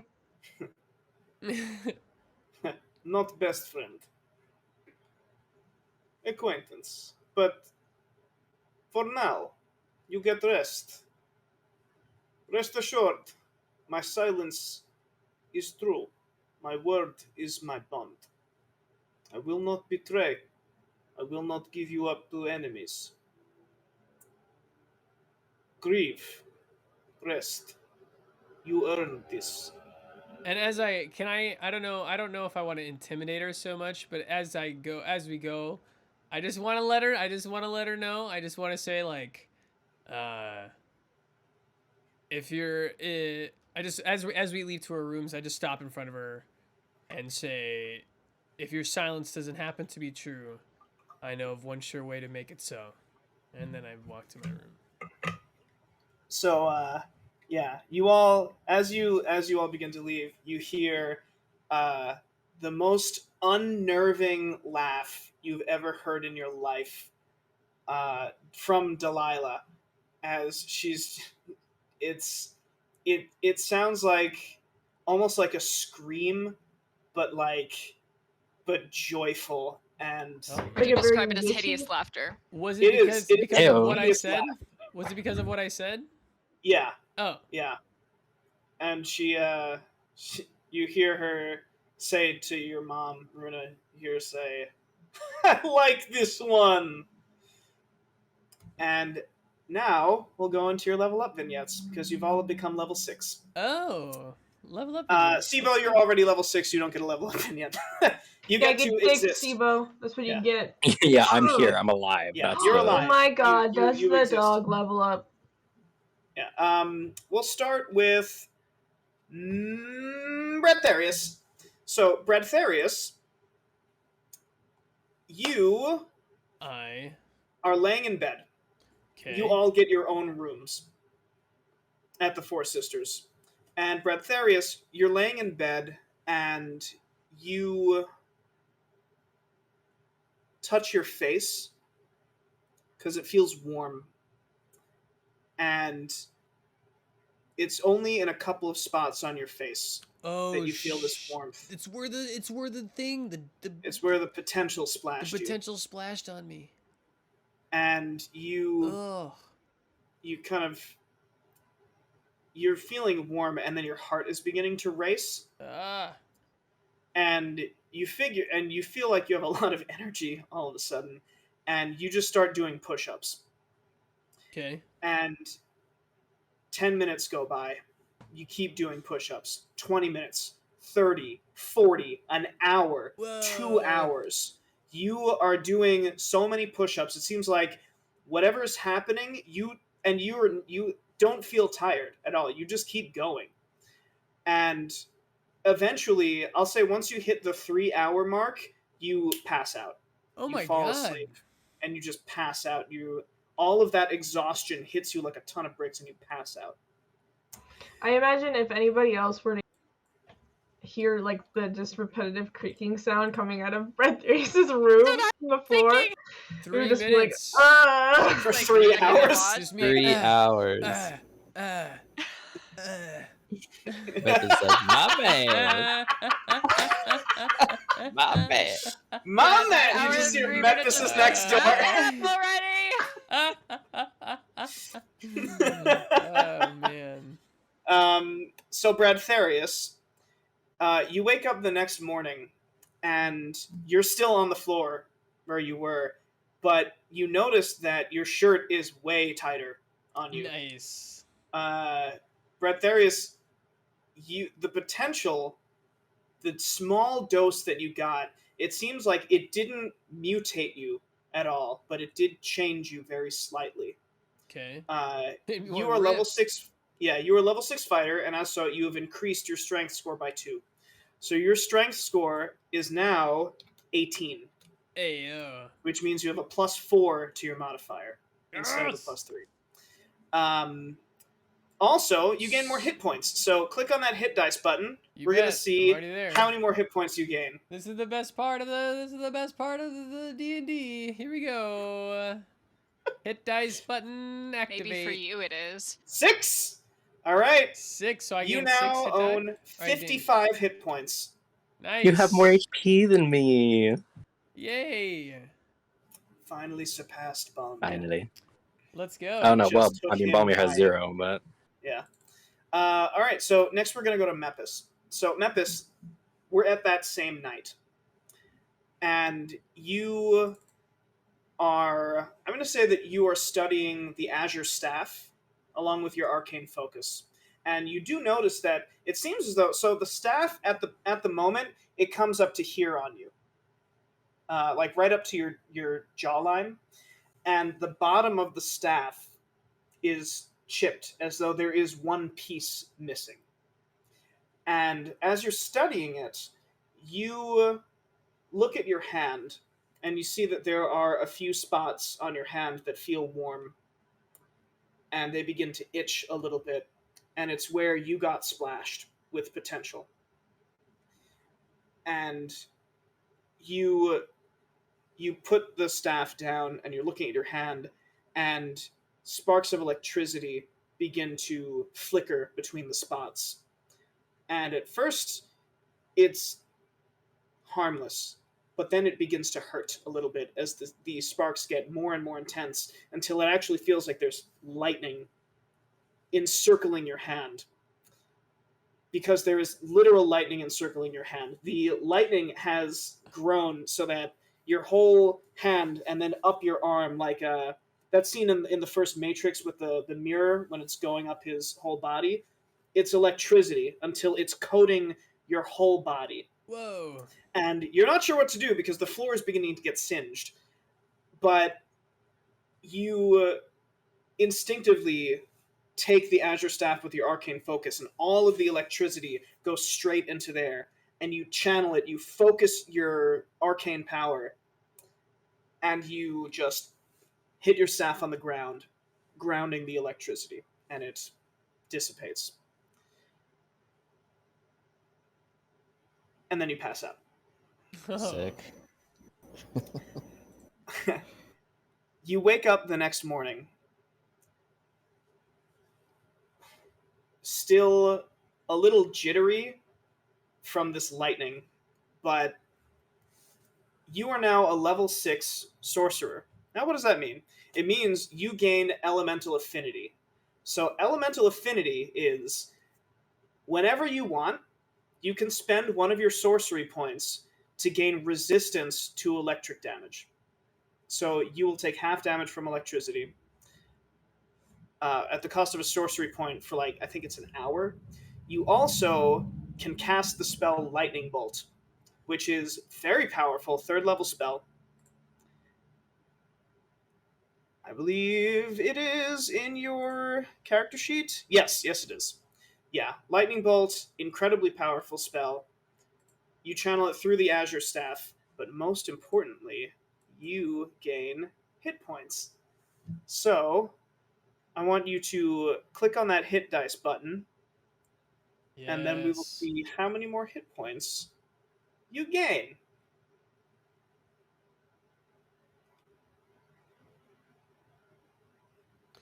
Let's go. Let's go.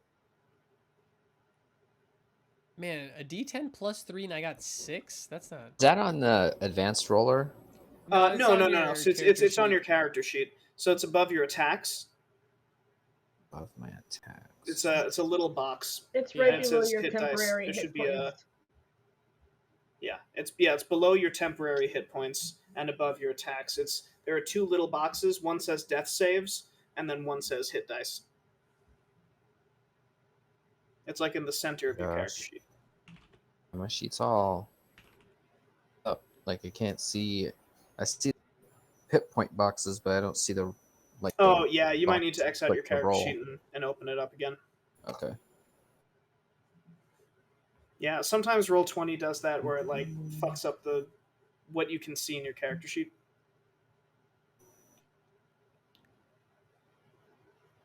He could also just roll a D10, right? Yeah, you could. Well, so for sorcerers, it's a D6. Oh, okay. Yeah. So I guess for now, if you want, you can roll a D6 in the advanced dice roller, and then we'll add 3 because your Constitution is 17. Nice. Oh Is that no! why Mepis can smoke so much? Oh Yeah. no. All right, Wait, so how that's does 4. How does that work? Oh, okay, I see. Yeah, so it's 1 plus 3 is 4. Got So it. Mepis, you now have Although 36. 30. Yeah, 36, unfortunately. Okay. Yeah, so you have 36 hit A points. little laggy on my end. Okay, 36. Cool, Yeah, cool. no worries. All right. And I will put Elemental Affinity. You also have 6 sorcery points. Nice. All right. We cut to Runa. So, Runa, you are... So, Runa, you are in your room. I'm going to say this is the next day, because you heard, like, weird creaking on your left, and then you smelled, like, wood being burned on your right, and you're just like, fuck this, I'm going to sleep. And you get into your meditative state. And the next day, you wake up, and you see your mother. Or there's a knock at your door. Your mother comes up to the room out of her disguise. She's in her regular form.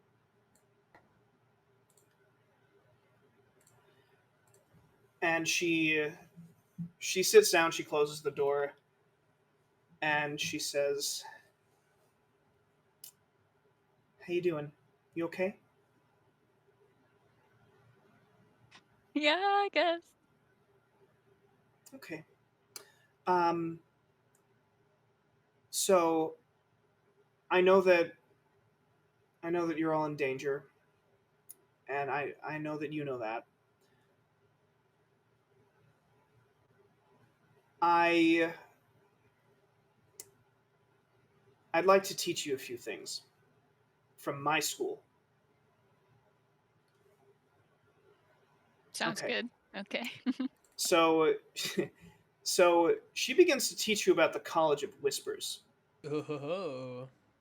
And the College of Whispers is very... So she says the first thing to know about the College of Whispers... First thing to know about the College of Whispers is that technically we don't exist. We pretend to be in other schools, other colleges, and we infiltrate and we steal secrets, and we use it to get ahead in life. Interesting. I'm going to teach you... Firstly, it's called the counter charm. And so she takes out her own lute, which is made of this like gnarled black oak, and she begins to play, and she says, if you play this, your allies will get a big boost if someone's trying to control their mind. Nice. And so you learn counter charm. And that has happened more than once. It has indeed. Yeah. She says, "Oh, has it? Oh, okay." She says, "Well, this will be really good for you then." And then she says, "What's more, I know that you're College of Glamour, right?" Mm-hmm. That's so cool. And she says, "I'm going to teach you how to hypnotize." And she more than I already do. She laughs and she says, "That's my girl." And she says, "You are my daughter." And she takes you downstairs to the common area, and there's a group of like 10 guys a little drunk, and she snaps her fingers and she points to all of them, and they all look up for a second, and she plays a single chord. And as she does, coming from the lute are these bright lights that just flash very quickly like a strobe. And all of the guys in that 30-foot area, they stop what they're doing and they're just staring. They put their drinks down, they drop their food on the floor, and they just stare. And she says, "Call this one hypnotic pattern." And she teaches it to you. She teaches you how to strum. She says it's not about the notes you play. It's about the way you play them. And she says it has to be like... She's like, it's 1-2, really quick. And she begins to teach you how to do it. And eventually, you're able to do the same thing to these guys. Like, as soon... She's like, okay, I'm going to drop my concentration now. And she drops her concentration, and these guys are like, hey, what the fuck? And then you just like, Yeah, and instead then of snapping, I just go, woohoo, boys. Amazing, yeah. So, Runa, you are a level 6 bard. You have learned Counter Charm, which I will copy paste into there. And you have learned the spell Hypnotic Pattern, which is real nice. And also, you gain some hit points. So why don't you... Yeah, here we go. Roll that hit dice button. Show me what you got. Hey. Nice. Could be worse. Could be That worse. is perfectly average. Yeah, perfectly average. That's totally fine. You now own 32 hit points. Nice. Yay. Hell yeah. And so the way that Counter Charm works, I'll just explain it real quick. So Counter Charm is an action. Class. Okay. So as an action, actually, I'll just post it in chat. You start a performance that lasts until your next turn, and during that time, you and all of the friendly creatures within 30 feet have advantage on saves against being frightened and against being charmed, as long as they can hear you. Nice. Yeah. Oh, so I have to do it ahead of time. It's not like if someone gets their mind taken control of, I can do it and it stops. Well, you can, if someone is being charmed and they did, so like there's, like at the end of every turn they get a save to do something, they'll get advantage on that save. Okay. Or if you do it on your turn and you're like, I'm just going to preemptively do this, when somebody tries to do it, if it's in between that turn and your next turn, your friends will get advantage on the save. Oh, Nice. okay. Yeah. Pretty good. All right, nice.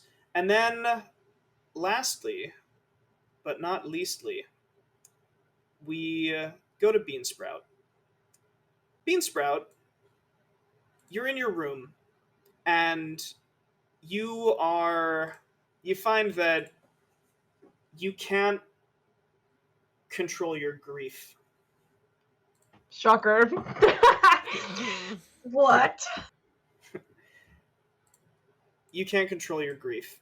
You are thinking about your friends and Alfred and just your overwhelming sense of loss, and you begin to question yourself, and you begin to think, like, like, if I could have done things different, maybe I could have done something to stop it. And these thoughts and these feelings are just echoing in your mind, and you find yourself just getting smaller and smaller, and until you can't control your emotions, and you feel your green side activate instinctively. And this wave of power explodes out of you. It knocks the bed over on its side, the chair, the desk, the table. It just, this explosion of pure energy straight from the ley lines, using you as a conduit, knocking everything out in a big circle. And when you look up, you see Mordecai. Oh, snap. He's standing in front of you, and he's just watching you. And you look up, tears in your eyes, and he gets down on a knee, and he tilts your head up, and he says, I told you that you would go through hardships. But do you remember what else I said, Beansprout? No. Oh. I said that you are worthy. What happened to your friend is not your fault. And to do anything different would dishonor his sacrifice. And he releases you, and he says, I feel that Balmir knew you could handle this. And you can. As I have said before, you are so much more powerful than you believe you are. You are a nexus of power, Beansprout, a child of destiny. There are great things that you shall do. And I am so sorry that you must taste the bitterness of mortality. It is the curse of people like you and like me. Oh. You're gonna die? No, Oh, okay, cool. no, Beansprout. Unfortunately, beings such as us, we must watch as those around us perish, Oh. those who are mortal. This is your first experience with this. I am sorry to say it will not be your last, but you have friends. What is important is that you remember them. And he gestures around the room at the wave of energy that emanated from you. And he says, "Turn on your green sight, Beansprout. I have something to show you." And he begins to point to parts of the room. And as you activate your green sight, you see that the area that got blasted away, there is a dome of energy that is still thrumming with power and still active around you. Whoa. And he says, "You have activated your hearth of moon and shadow." And he says, "You can channel your power, Beansprout. You are learning. With every day, you can protect those that you love, even while they rest." And he begins to teach you about how your powers are tied to your emotions. And he says, when you grieve, when you feel that rage, and when you feel joy, you can channel it into your power. You channel it through the ley lines. You draw up this energy from the very foundations of the earth, and you turn it into power. And at that, he stands up, and he backs away a little bit. And he says, "We are not finished, Beansprout. We are done for today, but I will see you again. Keep yourself alive, yes? I'll do There my are big best. plans for you." Oh. And he, at that, he just, in a flurry of feathers, peacock feathers, he just disappears. And you look around you and you see this bubble around you, and you focus and you deactivate it, and the furniture just all falls to the ground. You saw that there were some things that were just suspended in the air, pressed up against the wall. And Beansprout, you are a level 6 druid. Let's go. Now, what does this mean? You gain the Hearth of Moon and Shadow. What this means is I'm going to put that in your character sheet, and I will explain it in a second. But for now, why don't you roll that hit dice button? Hit dice. No. Oh no. Yeah. Plus Not 0. two. No modifier on my hit dice. Oh Damn. man. Nice. You also have 32 hit points. Let's go. Let's fucking go. Oh Very man. Nice. So this is the Hearth of Moon and Shadow. It's during a short or long rest. You can, at the start of a short or a long rest, you touch a point in space, and an invisible 30-foot sphere, 30-foot radius sphere of magic that blocks vision within the sphere. You and your allies gain +5 to stealth and perception checks. Any light coming out, is not visible. So you can, essentially, if you all take a rest, you touch a point, no one can see you, no one can detect you Nice. within that sphere.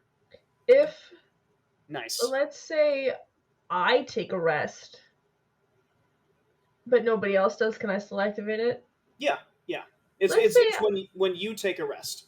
let's say I take a rest, and I ride on Cider, and we move with It the doesn't party. move with you. Son of a bitch. No, it's a point, and it just happens there at that point. Cool. So you all get up the next day. You wake up and you come downstairs. Delilah's nowhere to be seen, but Runa, your mom, seems to be coming in through the front door as you all are coming down. And she says, "Okay, good, you're all here." She's back up in her disguise, and she says, "I think I might have a lead." That's good. Yeah. So she says,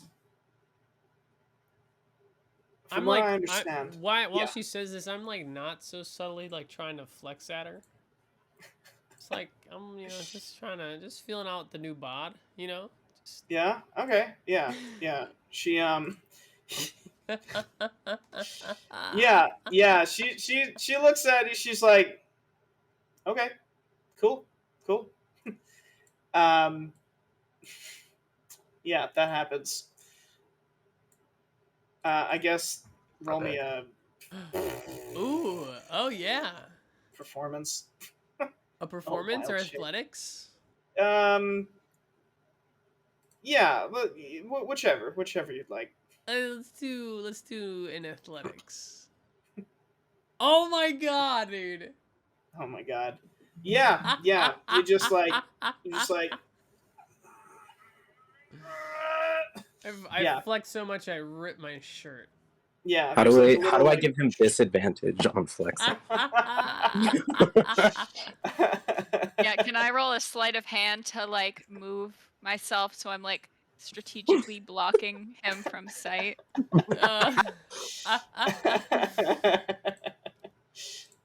You can try to block me, but my muscles are just too big now. Yeah, I'm you even definitely thicker.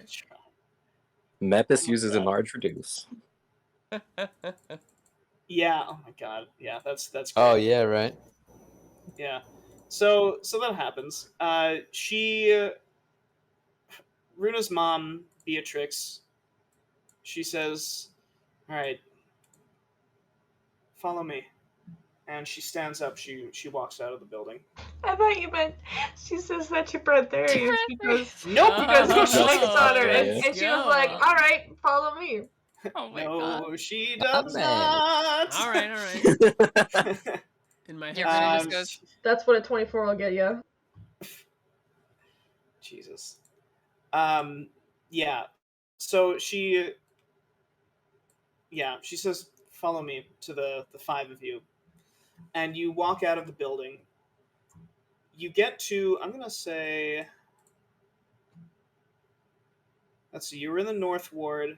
I'm gonna say she's gonna take you east. Yeah, she's taking you east. She ends up taking you around the Larder Ward, and you notice that the area is less populated than the other wards. The Larder Ward historically is for food, cooking. It's where people get their goods, where people process the goods from the Grand Pasture. It's where they take all of their stuff and turn it into food. So there isn't a lot of civilian activity there. But there are a significantly fewer amount of civilians around. And she looks around and she says, "Huh. Well, that's kind of weird." And you hear a voice coming from one of the alleyways. Balmir? No. Oh. He's back, baby. No. Yeah, he's just back again, I guess. No. You hear, condolences. Oh. I And fucking hate this guy. stepping out from an alleyway is Alonzo. And Ugh. Is his eye made out of metal? you're not sure. He's standing with his arms folded, and he says, "Been a while." Can I see cast your, heat metal? Dang, it's Immediately? on site. Damn, it's on site for Bean Sprout. That's wild. You I can hate this guy. You can cast it if you want. Don't waste a spell slot. Too Just late. kidding. All right. So you cast heat metal, and one of the rings on Alonso's finger, he's just like, "Ah, fuck!" And he just like, and he takes the ring off, throws it on the ground. Oh my god, what happened? And he looks up at you, Bean Sprout, and his eye is glowing now. He says, "I've been around a while, and a whole bunch of people." You've been Everyone's around got- the exact same amount of time we've been around. What the fuck are you talking about? Jeez, Bean Sprout. I You're take such ready to kill a bitch. Yeah, I take a step in front of just kind of not right in front of Bean Sprout, but like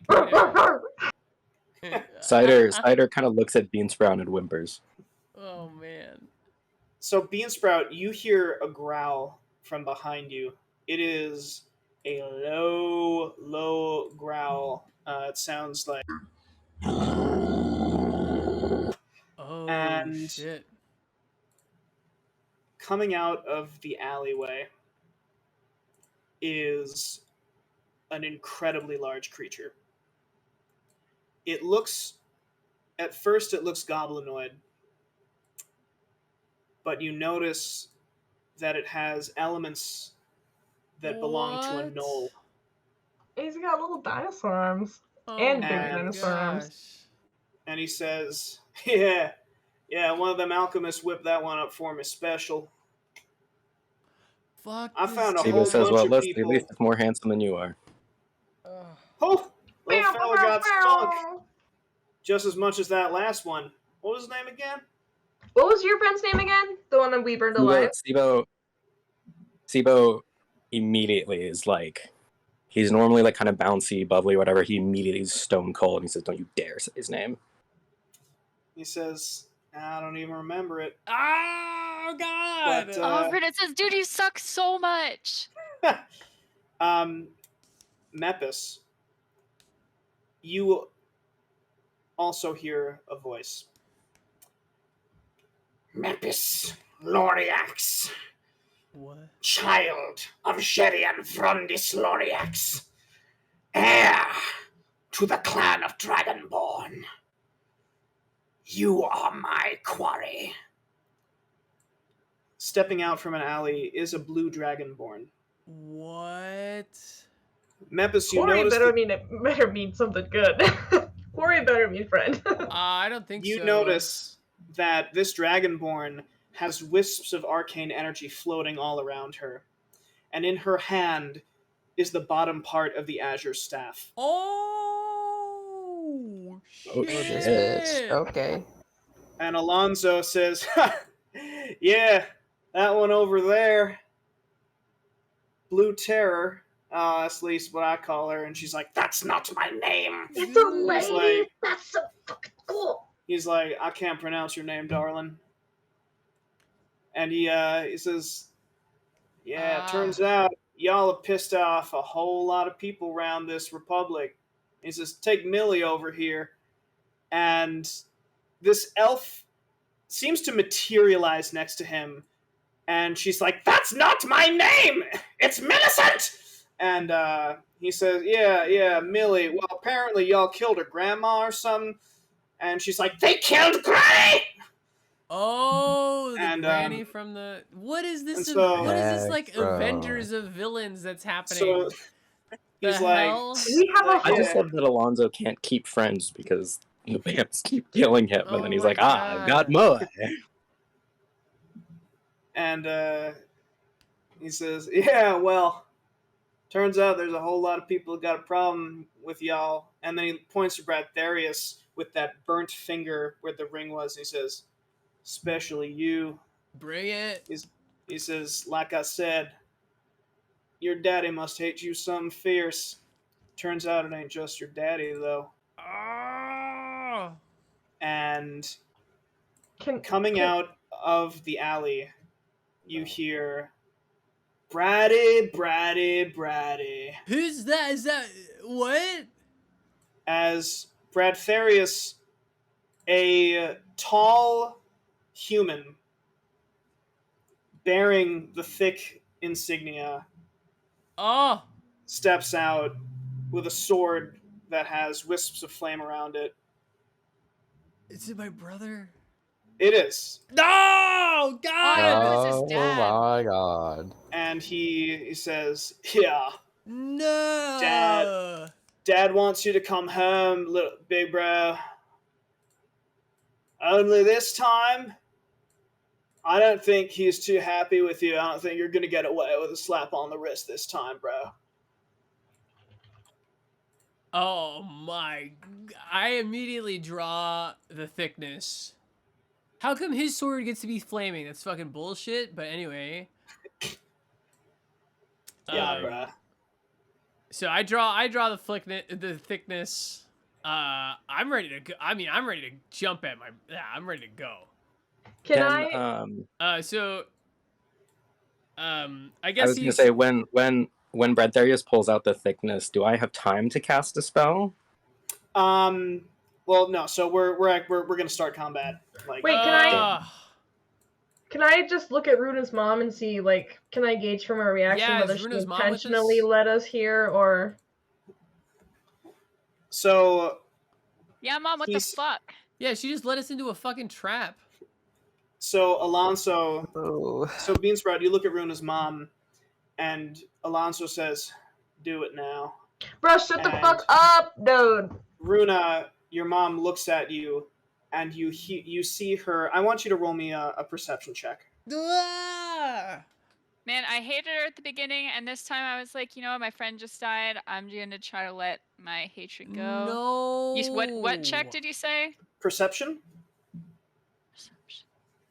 I have bad perception. Okay, perfectly average.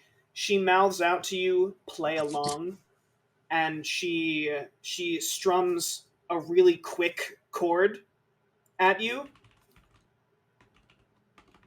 And she just sings like paralysis. Okay, yeah, Runa just like. Okay. Oh. We're gonna roll for initiative. Whew. Okay, but before all that happened, can Runa have said to Bradtherius, "You didn't say your brother was hot"? Dude, for real, he's way hotter than Bradtherius. I'm like, what? Are you kidding me? No. Yeah, she says, "What happened with you, bro? Your brother's so hot." I have my thickness and I turn back to her and I go, you can have him if I can, and then I just kind of look at her mom like at a glance.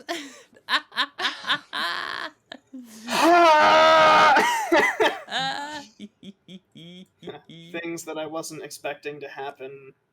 Just saying, even trade. I feel like with this group, Well, when you make Bradtherius' brother look like that, what do you expect to happen? Yeah, this is my fault. Yeah, we're like. I was gonna say, Tyler, this is the party. This is the party that disguised themselves as prostitutes. Oh yeah, no, that's I true. don't know what you were expecting. Yeah, no, that's a good point. Wow, they're all rolling like shit too. Good. Perfect. Fuck them. Except for Alonso. God damn it. So this is like a really tight corridor. Holy shit, and we're surrounded. Yeah. All right, is everyone in? Let's see. I've got Beansprout, I've got Sibo, I've got Bradtherius and Runa, and then Roll20 hates Mepis for some reason. I'm gonna plug you in. I'll plug you in manually. Yeah, no, I see your initiative, but for some reason it didn't pop up in the tracker. But I'm gonna do that right now. Okay, awesome. Descending. Let's start. Alonso's going first, and then Mepis. So we've all had a long rest, right? Yes, you've all had a long rest. You can tick up your spell slots. And do we still have the 5 extra hit points from eating Beansprout's breakfast, or did that wear off? If Beansprout sprinkled it on today's breakfast, then Oh, okay. yes. So it wore off. The one from Okay. the funeral wore off. Yeah. So Alonso, he opens his eye and he looks directly at you, Beansprout, and he's like, "Not again, darling." And this ray of fire comes out, and that's a Beansprout. Remind me what your armor class is again. Actually, 15. I'll just look. All right, so it's higher. All right, so it's lower than 19.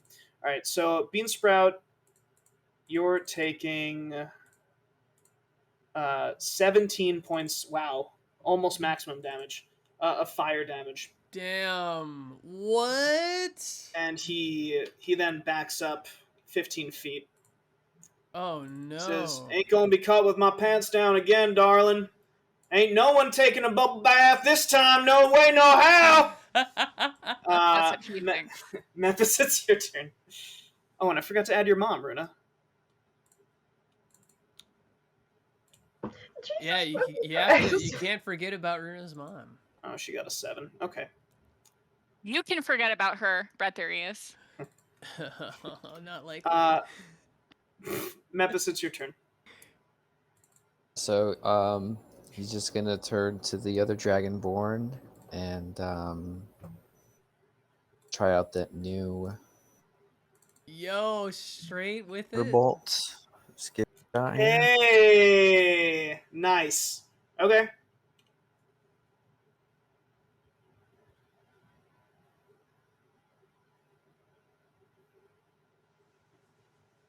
But he's gonna maybe just ask as he's casting, as he's pushing up the staff and whatnot. He just wants to say,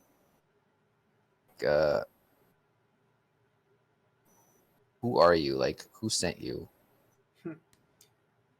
So Where is that?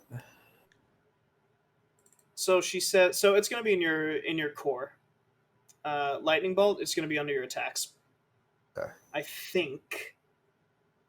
Oh, okay. All right. Nice. Nice. Yeah, I'm just going to edit it. Make sure. Oh no, it's not. I'm sorry. That's my bad. Okay. Now it should be in your attacks. I fucked up. Oh, nice. It's 8d6. Oh my god. It's Okay. 100 All feet right. long and 5 feet wide. All right. So What? for now, all right. So I'm assuming you're stepping out of the way, Bradtherius, so you don't hit him with the 100-foot line of lightning. All right. So now in the advanced dice roller, Mepis, I want you to roll me 8d6. Oh my! And we'll see if she God. passes her dexterity save. Oh. So like 7 more times. Okay, let me just do this. Or just like under the advanced, just 8d6. 7 though, right? Yeah, so 7, and then we'll add 5 to whatever the roll is. My goodness. And as you ask, "Who are you?" and she, so that's 32 damage if she Damn. fails, which she did. Yeah. So, dude, my what? God. 32 I would have So- killed me and Runa. That would So I'm have just gonna fucking say- killed us. so as you Wait, raise what? your staff and you begin to channel this energy now that you've acquired from the potential, you ask who she is, and she says, "I was a member of your clan, but Essence had plans for us. Oh. I showed them where we were. At the trade of my own safety." Zap that bitch. And at that, you just slam your staff down, and this Oh. gargantuan bolt of lightning launches out and hits her dead in the chest. She begins to make this warding gesture, but she's not fast enough. The lightning hits her, she gets knocked 20 feet back, and she takes 32 points of lightning damage. Yeah, dude. Oh. Beautiful. Nice. She begins convulsing as she falls to the ground. She's panting. Holy shit, Mepis. All right, so that Wipe off the was face of the earth. yeah. So that was one of your 3rd level spell slots. Okay, cool. So she's All right. not dead. No, she's not dead. Damn. All right, Oh, so she looked. Bradtherius, it's your brother's turn. Would you remind me what your brother's name is, Bradtherius? Let me. Oh shit! I'm pretty sure it's like you asked me for the thick family. Hold on. I'm pretty sure it's like Chadtherius or Tadtherius It's or not. No, hold on. Sorry, I have to Bradtherius. find. I have to find. Bradtherius. Yeah. Bradtherius. Bradtherius. Bradtherius. Bradtherius. Also, Madtherius. Five, Gladtherius. 15, Hold on, 20, hold on. 25. Sadtherius. He runs up. Bradtherius.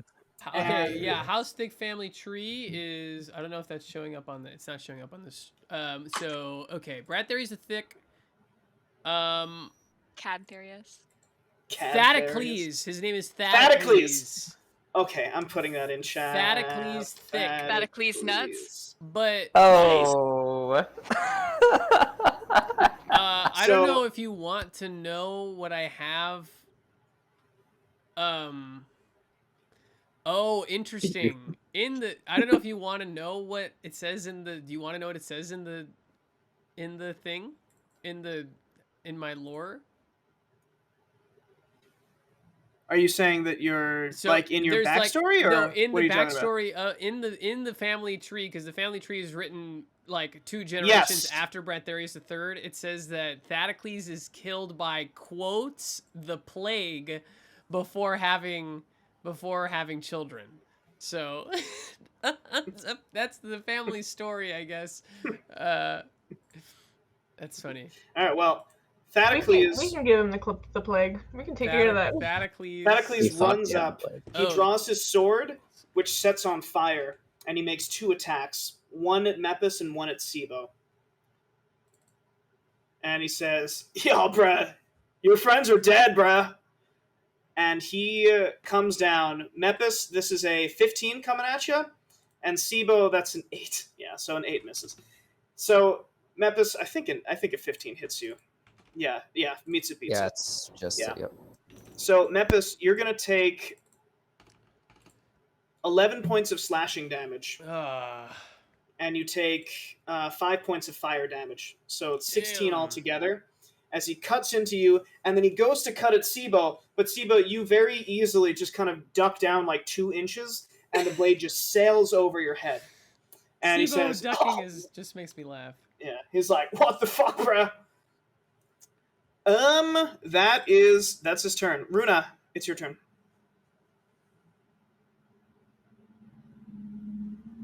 I'm kind of confused because my mom told me to play along. Oh yes, she's paralyzed. Well, Yeah, if you do something, you will get you will if you like right now they don't think of you as a threat.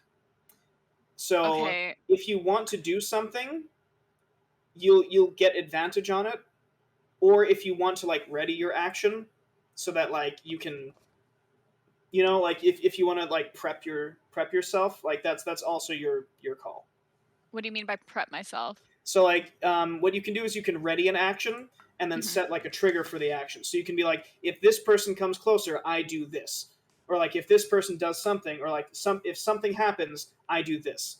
And then you'll just wait until that happens, or until it's your turn again. So you can do that if you want. Or if you want to like do something, you'll have advantage because they all think you're paralyzed. Okay. I feel like there's no point in just staying paralyzed this whole time. That's kind of dumb. Yeah, just Okay. play along. You just play dead the whole Yeah, just time. lie down and take a nap. Should you wait? Well, if Alonso, I mean, is he gonna out your mom then? If he gets away and he sees that she didn't paralyze you? Yeah, I mean, yeah, what is... If he gets away. I mean, do we have any information on, like, what my mom is doing? Is she pretending to, like, be on their side right now? It seems like it. Yeah. Because she mouthed to you, play along, and then she pretended to paralyze you. Yeah, she's Okay. old double crossing or triple crossing. I'm guessing... So, I don't think I have any spells that I can cast silently. No, I don't think Is that so. correct? No. Okay. Can I detect her thoughts? Yes. I mean, I don't know if she'd say anything useful, but I don't know. I just kind of don't really know what the plan is here. It's your call. Whatever you'd like to do.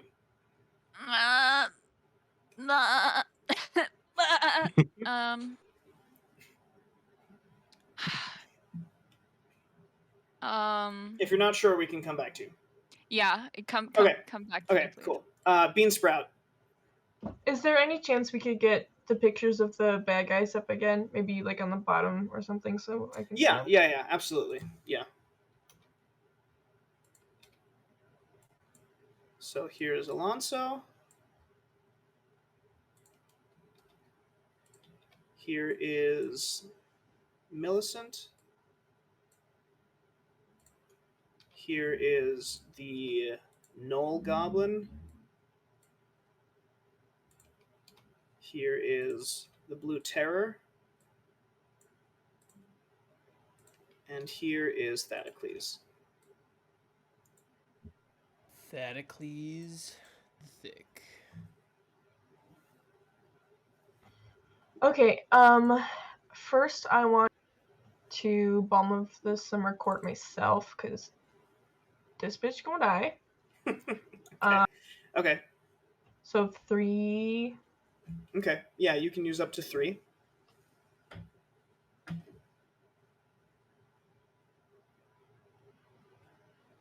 Nice! You heal 13 and you gain 3 temporary hit points.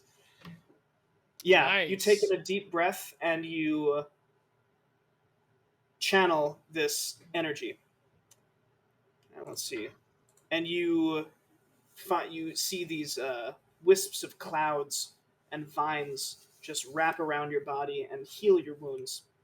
And there are these 3 peacock feathers floating around your body as if they're floating on the wind, but there's just a strong circle of wind around your body. These 3 feathers floating around. And then can I cast third level heat metal on Thaddeus?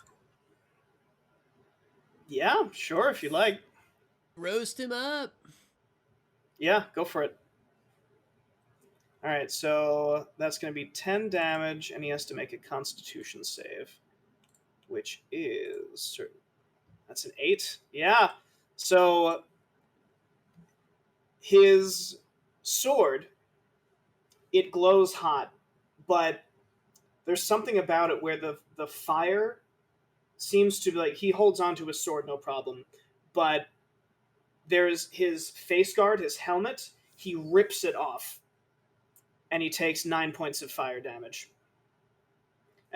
So his armor class has gone down now. Nice. Nice, and he's gonna take 10 points of fire damage. And he's like, oh, what the fuck? Oh, it's so lame, bro. And nice. All right, Sibo, show him what you got. All right, you're gonna have to help me a little bit with this. Okay. So if I move closer to Bradtherius, so I'm not leaving range of Thaddeus, would he get an opportunity or no? Right. Correct. Okay.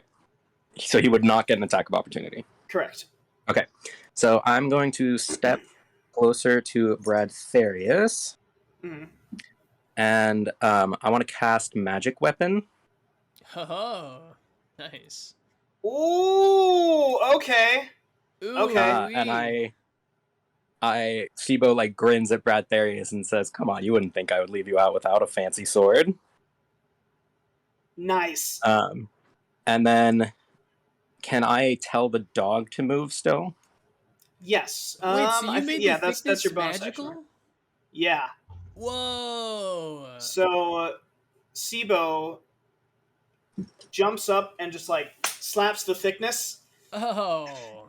And there's a little, I'm going to say that flavorfully, because you're an artificer and not a magic user, there's a little like post-it note with like a magic rune, with a rune on it, and the rune glows as the post-it note just like melts into the sword. Oh, cool. And the runes begin to appear all over the thickness. Whoa. And begins to glow. So Bradtherius, you're going to get a +1 to attack and damage for the next hour. Let's go. As long as Sibo maintains concentration. So yeah, Sibo, I think as your bonus action, you get to command the dog. Okay. His I'm bonus gonna have the- action was magic weapon though. That's a bonus action. That is a bonus action. Yeah, that's true. Sorry. I'm sorry. Okay, so I can't No, move. that's I fair. can't move the dog. Right. The dog But I is can going do to take the something dodge else. action. But yeah, but you But I can can- take a standard action. Okie dokie. Sorry, folks. CK, how many hit points do you have? 28, 29, 30, 31. Right. I'm gonna. Sorry. I'm just gonna hammer him. I'm Nice. gonna bonk Thaddeus. Okay. All right. So for his reaction, he's going to parry. So he's going to roll a d8 and he's going to subtract that. All right. So He has the ability to parry? What a douche. yeah, he's a fighter. And so you And go then in for your warhammer. Yeah. I get double attack. Yes. Yeah. So he Yo. parries the first one, but you come right back with your warhammer for 12 points of damage. Oh my god. Nice. Yeah, with your backswing, you crack him, and especially without his face guard, you get him right under the jaw. And he spits a tooth out, and he's like, bruh! Nice. All right, Runa, would you like to go? Okay. I have a plan. Okay. I'm so This is Let's my do it. plan. Okay, so here's what I'm thinking. I'm thinking that Runa has been biding her time awaiting. There's a bunch of us right here waiting to be kind of like jostled by one of her teammates. Okay. And then she, upon being jostled, she like, and you can have me roll like a performance check or something for this. She like froze and like falls to the ground. Okay. And like goes like she was just shaken out of it. Oh, interesting. Okay. Yeah, I want you to roll me a deception. Okay. Yeah. Where Yeah, did my cool. dog dodge to? So What? dodge means the dodge action means that all attacks have disadvantage on Oh, the okay, cool. person that's dodging. So you could say, oh, I froze. Yeah. What? So the dog is actually, you hear the dog say, activate defense mode. What a pog. Oh shit! Yeah. So Runa, you just Wow. yeah, with a 26, and you hit the ground, and you make it seem like you hit your head and actually took damage. Yeah. You actually like you have like a little blood capsule, and you just smear it on your forehead, and you're just like, oh, whoa! I guess I'm okay. Yeah, you're like, Mom, I trusted you. Except like better. Yeah, she says, yeah, she looks at you and she says, that's the way the strings play, sweetie. I don't know. All right. Well, what do you want to do with your? Okay. Yeah, Okay. Yeah, she just said, now that I'm awake. I would like to cast Hypnotic Pattern.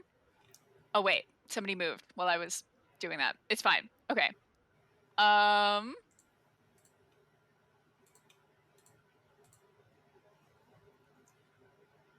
Yeah, I want to cast Hypnotic Pattern on like a sphere, including Alonso and the It's like that.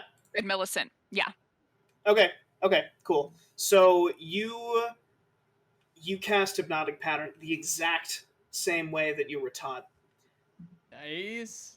And they have to make wisdom saves. Would you mind putting that in chat? Yes. Ooh, woohoo, boys. All right. So first, Millicent passes, God damn it. and Alonso passes. Okay. Well. Okay. So you cast it, and Millicent, she begins chanting in this gutter. She's like, and she begins to, like, her eyes turn black as she passes the save. And Alonso, at first it looks like he's dumbfounded, but his eye flashes and he just shakes his head and he looks back up at you. He's like, not this time, darling. Ugh. Okay, Runa just goes like, I guess I'm still dazed. Oh, fuck yeah. Nice. All right. Anything else for you, Runa? Who else has been injured besides Mepis? I was coming up with that plan the whole time everybody else was going. I think Beansprout healed Bean herself. Sprout, but she's I have okay. like one damage I'll less than my I'll fault. do Mantle of Inspiration on Okay. Mepis, Beansprout, and Bradtherius. Nice. Okay, so you tick that down. You got 2 Bardic Inspiration left. Cool.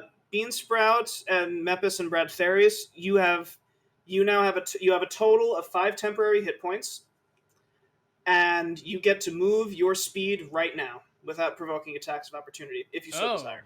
I do not desire. Okay. Mepis, do you desire? Well, actually, no, I do desire. Okay. Maybe I do just a little bit. Okay. It's the wrong one. So you're going over there, Bradtherius? You bet I am.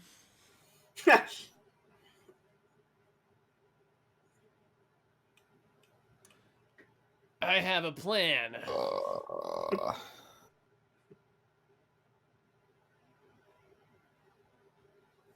Okay, I'll go there. Okay. All right. Bradtherius, it's your turn. Okay, so I pull out. I have the thickness in my hand, and Okay. it gets slapped by the gnome. I see Mepis like start Sidious this Dragonborn, and I see him like battling with my brother, and so I put away the magic thickness and I pull out the length, and I throw it right at the Dragonborn, because I'm gonna follow up, and then I'll be behind the big ghoul. So I'm throwing the length, right, like trying to hit 20? the Dragonborn lady. So 20 hits. Yeah, I sprint out and I just throw it at her. Okay, And so then I teleport right onto her, right? Yeah, so you're right in front of her now. So I'm gonna use my second action or my second attack to then pull out my magic thickness again. Oh, nice. And slice at her. Nice. Oh my god, for another 14 points of damage? Wow. So you slash into her, and you hear her, Mepis, you hear her in Dragonborn. She's like, which basically, what the fuck?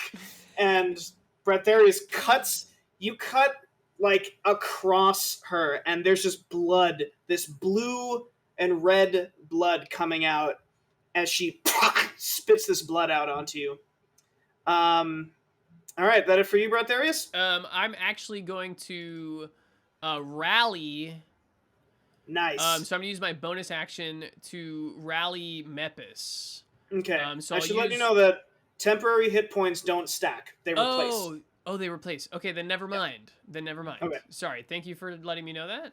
No problem. I will. Then I am. Wait, hold on. Sorry. Then I am done. I'm done. Okay. All right. So this Dragonborn, you're right in front of her, right? Yeah. So she says, "You bring yourself straight to me," and she reaches out a single finger and points it directly at your forehead. Pointing is rude. And this bright green energy is concentrated at the tip as she begins chanting. And in her left hand, she holds the azure staff, and this lightning begins crackling and goes all up her arm, across her face. As she grins at you, lightning is crackling between her teeth. I go, Mepis! And then it goes into her hand, and she points it at you, and this huge bolt of electricity fires in a line, in fact. Mepis and Bradtherius, I need you each to roll me dexterity saves. Oh, a dex save? Oh. Yeah. 16? Okay. Mepis, no! Got a 7. Alright, so that's a 7. Alright, so Bradtherius, you managed to, you matrix dodge. You, you lean all the way back. Can I when she does it, can I do a quick push with my hand? Like I push her hand to the side to dodge, but it actually goes past me. Oh, and it goes right at Mepis? Yeah, that's fine. Okay. Yeah. So you're gonna take half of this damage. Mepis, you're taking the full. Oh, So- Jesus. Mepis, you're taking 26 lightning damage. Oh, Bradtherius, my you're taking God. 13. So I'm taking Um, 8 to my... Oh, my goodness. Mepis, what are you Yeah. at? Oh, my God. Holy shit. Was And that her Mepis, lightning bolt? That was her lightning bolt. Oh, fuck. And so, with her bonus action, she looks at you, Bradtherius, and she says, "I'll see you soon." And her eyes flash, and she explodes in this burst of electricity as she takes a misty step. Wait, do I get an attack of opportunity on this? No, she casts a spell, Ooh. and she just disappears and reappears right here. Is she on top of the building, or is that just a Yes. sidewalk? Yeah, no, sorry. Yeah, she's on top of the building. Oh. And she raises the Azure Staff into the sky. And now it's this guy's turn. So this creature... Hey, Tyler, real quick. Yes, yeah. Real quick. Does the Draconic Ancestry cut that damage in half? Draconic Ancestry... I'm gonna double check, because I should have put that in. Elemental Affinity... So, okay. So now I should... Fuck, I'm so sorry. I'm gonna put this in your character sheet. Because something else with Draconic Ancestry, with your Elemental Affinity, is when you cast a spell that deals lightning damage, you can add your Charisma modifier to the damage. Oh, shit. So I'm gonna say that you just did that and tack on another 4 damage to her. And she's still alive? Yeah. Okay. Wow. Yeah, she's a beef. She took- And so oh my you God. can, at the same Like time, you can 57 spend damage. so you can spend 1 sorcery point to gain resistance to electricity for that hour. So I'm gonna say on your turn, you can just do that. Okay. Nice. So this goblin null hybrid lumbers I up have to one hit point, by the Bradtherius. way. What? You have I one have hit one point? hit point, by the yeah. Oh my god. Oh my god. So Bradtherius, this null goblin hybrid, it takes all 4 of its claws and begins to slash at you. You're taking 4 attacks. Okay. That is Watch Tyler just wipe us all out. New character, dead. So Everybody that's an else, 8, dead. New a characters 16, for everyone. a 13, and a 19. So I think 2 of those hit. My armor class is 16. Yeah, so only 2 of them hit. So I'm going to say the little hands, they go to reach for you, but you, like, push it back, so only its big hands can hit you. Okay. So, Bradtherius, the first claw deals 9 points of slashing damage, and then the second claw comes down in a fist as it deals another 9. So you take 9 points of bludgeoning from its fist, and then 9 of slashing, and it roars at you. Nice. I think And I just now, counted Runa- that right. So 18 altogether? Yeah, I think I counted that Yeah. right. Yeah, you're fine. So now Beatrix is going to go. So Beatrix, she looks at you, Runa, and she's like, "How did you break my spell?" And she takes the disengage action, and she goes 5, 10, 15, 20, 25, 30. She runs right between Millicent and Alonso, and she's like, "Don't worry, guys, I've got this." And it seems as though she's readying her action for something. Millicent is going to go. So Millicent, she takes a look at Sibo, Runa, and Beansprout, and she says, "This is for Granny!" And she, like, vomits out this cloud of insects that begin all swarming towards the 3 of you. Okay, I but need... Granny Like, was. what the fuck is Granny? Yeah, Sibo, Oh, yeah, man. Sibo's no idea who Granny is. Like, I had no Uh, part of that. Yeah, Chibo's like, I'm an innocent bystander. I need all 3 of you to roll me Constitution saves as these bugs land on you and begin trying to burrow into your skin. Oh my god. I have fucking +5. Whoa! Yeah. All Sorry, right. Sibo, So you're taking all the punishment for Granny. So Sibo, Damn. Sibo, you're taking the full amount of this damage. Beansprout and Runa, you're taking half. So Sibo, you're taking 22 points of necrotic damage. Runa and Jesus Beansprout, Christ. you're slapping the bugs off. You take 11 points instead, and you begin to just tear at these bugs as they try and like burrow under your skin. And now it's Alonso's turn. You're gross. So Alonso, he's going to do 5, 10, 15, 20, 25. He moves up 25 feet, and he looks at Beansprout, and he says, "This one's for Mirren." And Mirren was a bitch! he opens his eye really wide. So the skin around it is beginning to stretch. You see that there's a scar, and it begins to bleed Oh. as this bright blue ray launches at Beansprout. A ray of frost, perhaps. And that's a 20. So, Beansprout, you're taking 4d4. That's 11. 11 points of cold damage. And it is Mepis. Oh god. It's your turn. Let's go, Mepis. I'm just gonna pop the top off of a healing potion and Nice. drink that. Is that an Nice. action or a bonus action? No, it's an action. It's an action. To I don't know quaff what. a potion. So, Mepis, you're going to heal. Do you want me to roll it, or do you want to roll it? What's the dice? It's 2d4 plus 2.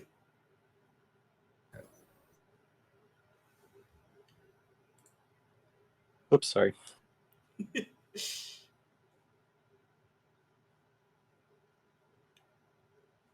Should Tyler? Did we I add can't do the did we add plus, the plus yeah. 1 to my damage because of the magic? No, we did not. I'm so sorry. We're going to add another 1 point of damage. Okay. Okay. Roll it for me. I can't. You're The good. +2. Mepis, you heal 6 points. You heal 6.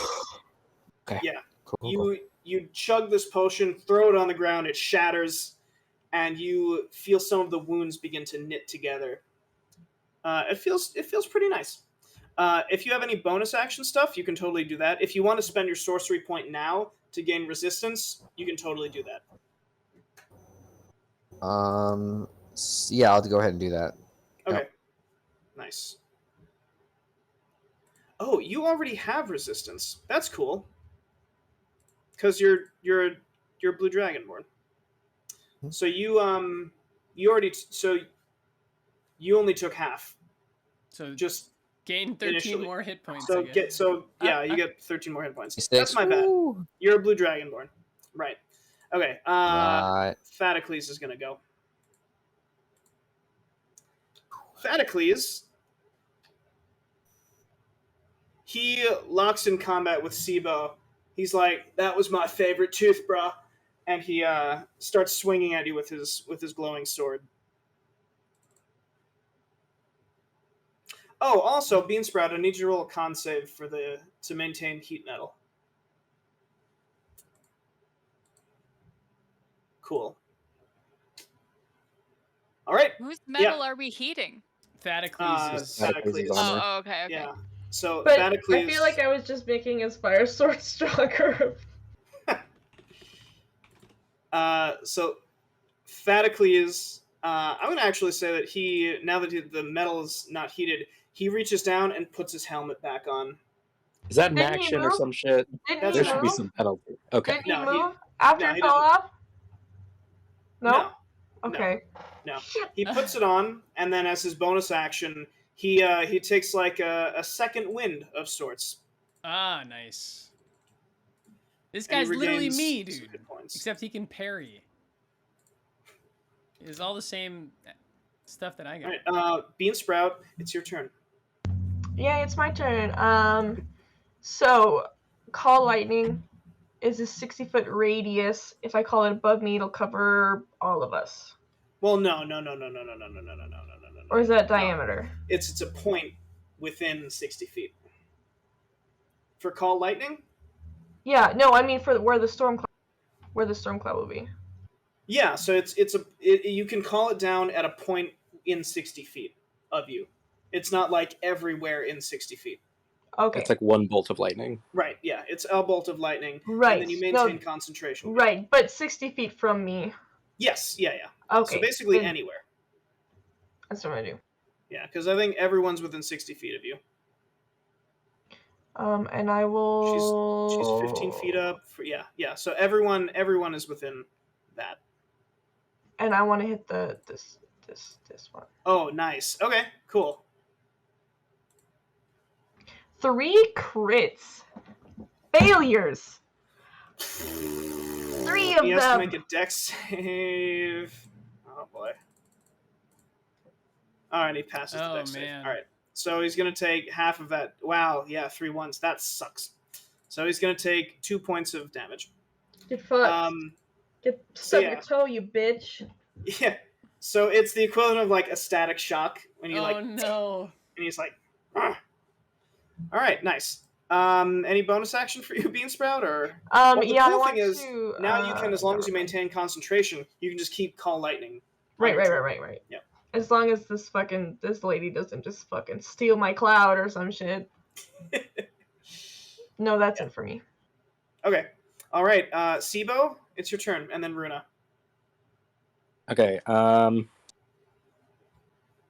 Runa and Beansprout, how many hit points do you have? 11. Oh fuck! I should have healed myself. I have 21. I forgot. He's right next to me. Damn. I mean, I can cure Beansprout's wounds on my next turn. Oh yeah, that's true. Okay. Okay, so I'm gonna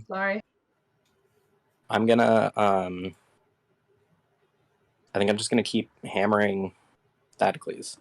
Nice. Yeah, go for it. Oh, let's yeah. go. 17 hits. 16 hits. Oh my god. And then I'm gonna move. Yeah. I'm gonna move the dog closer to him, so unless he moves any attack, he's gonna have disadvantage because of the dog. Oh. Yes. Yeah, because he's a steel defender. Okay, do you want the dog to attack or anything? Oh, can he? I think so. Yeah, I I would think love on your for him turn to you attack. can. Yeah, you can. Because so what happens is the dog moves on its own, Oh, cool. but you use your bonus action to make it attack or do a thing. Okay, so how do I roll for his attack? So in your character, so in the character sheet section, Steel Defender, if you click Force Empowered Rend, it should just pop. It should just do it.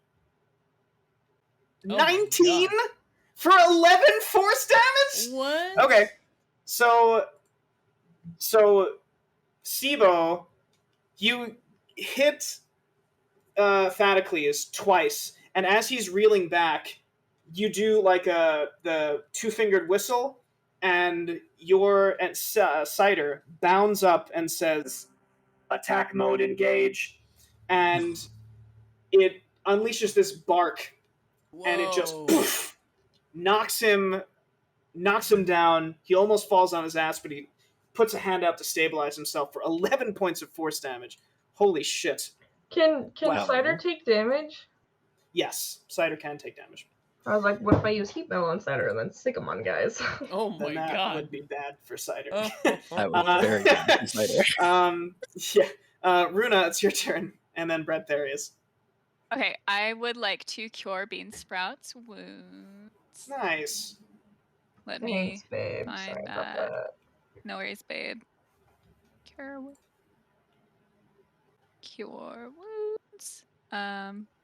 Oh, I can cast it at level 2 if I wanted to, right? Ooh.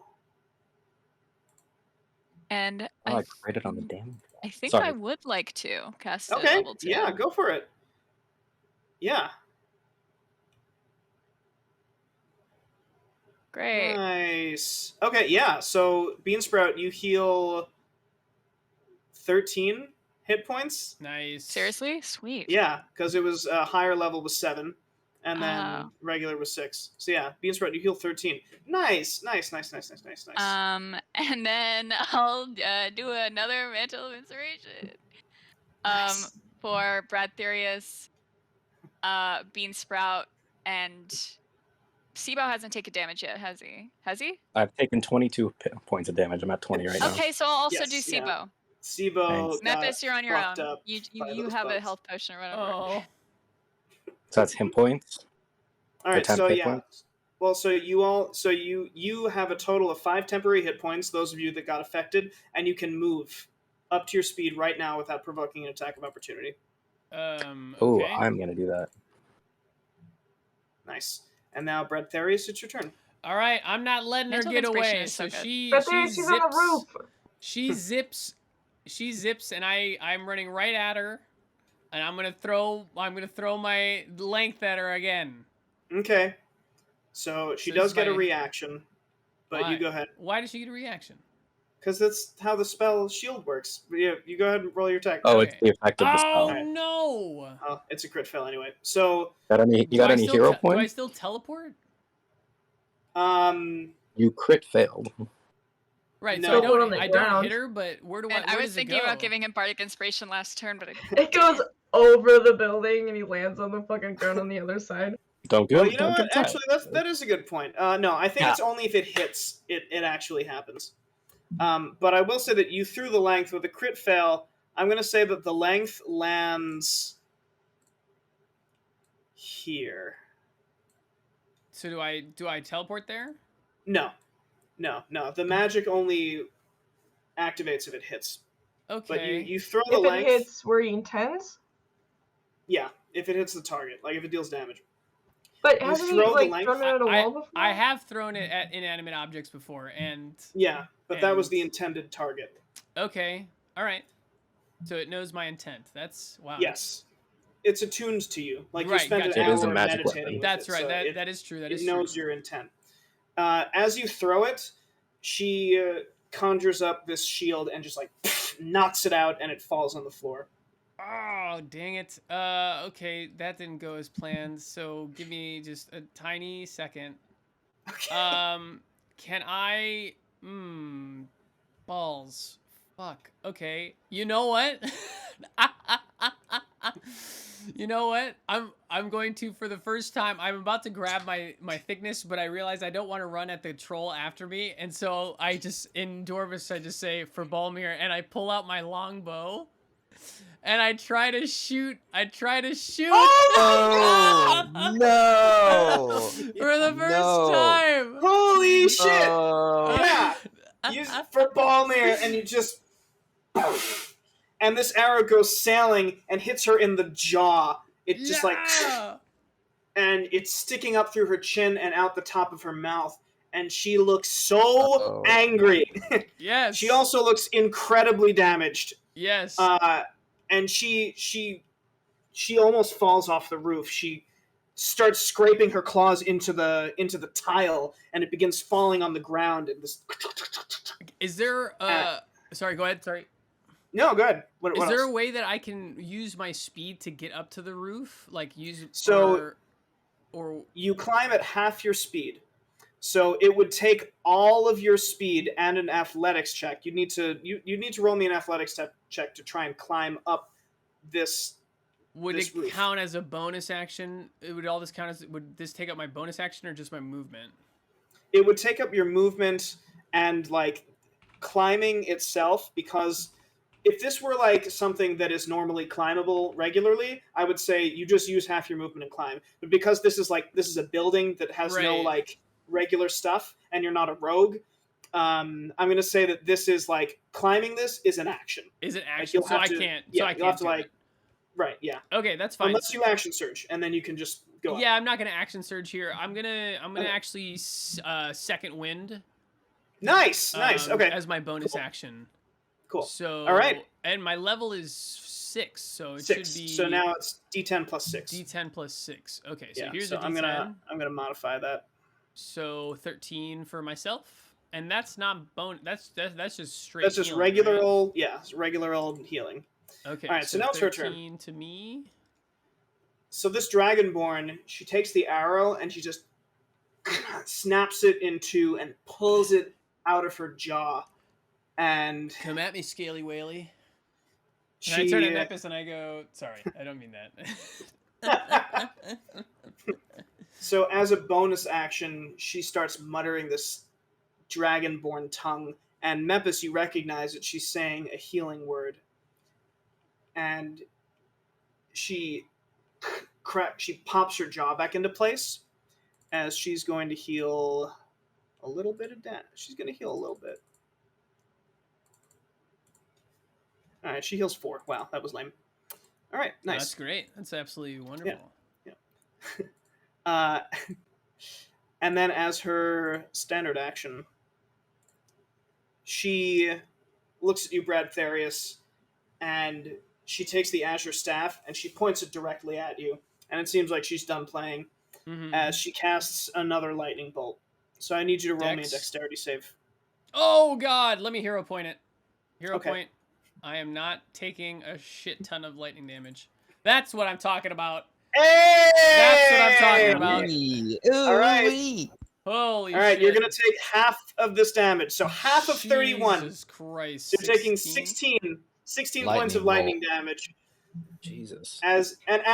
So she fires this bolt and you take it. At first it seems like you take it full in the chest, but you puff your new buff chest out as your armor just deflects part of it.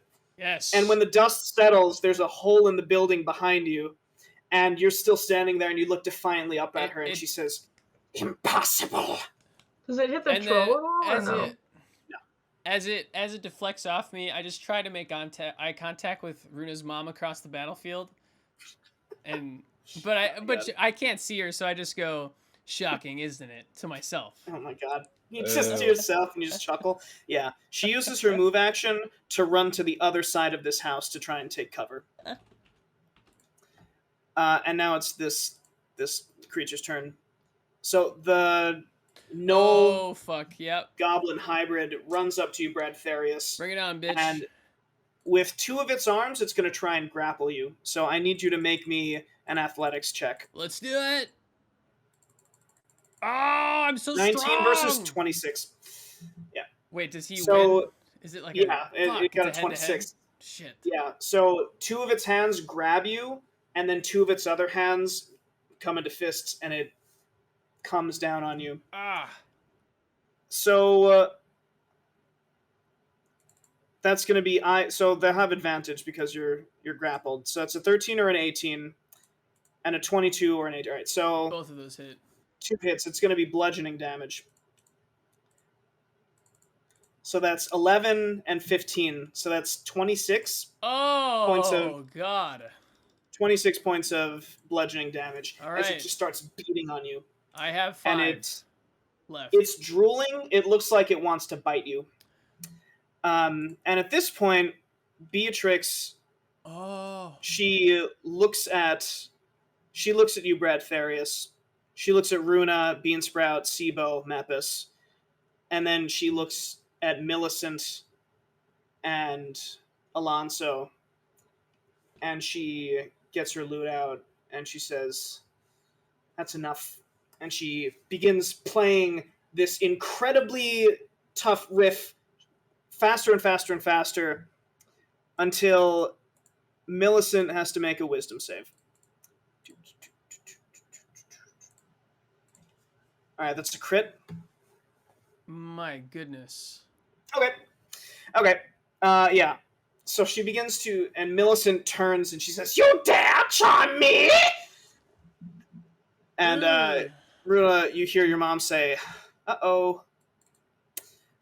Oh god, and now it's her turn. All right. And so no. Millicent goes and she reaches for Runa's mom. You gonna take everyone from me today, Tyler? Huh? She grabs your mom's face and she vomits these bugs all over her. And okay. Yeah. All right, yeah, and they just start eating their way into your mom's skin, and she starts screaming. She starts trying to tear them off. Alonso's going to take a step forward, and he says, "Mighty nice of you to line up for me." And he fires a ray at both of you. Runa and Beansprout, need you to roll dexterity saves.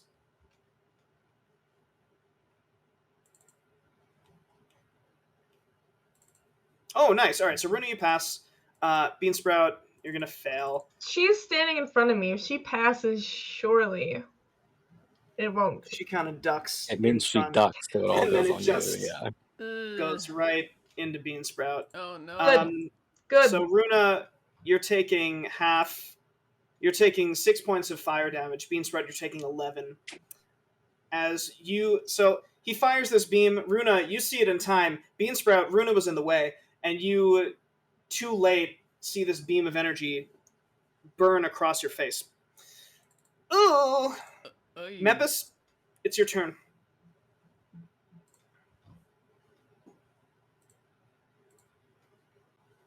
How many hit points do you have, Bradtherius? I got 5, Brody. Fuck. I'm still standing though. Still standing. Still standing. All right, I'm gonna cast magic missile at a second level to get one more missile and shoot him at the null guy. Mm-hmm. Okay, nice. Okay, yeah, those hit without missing. Oh.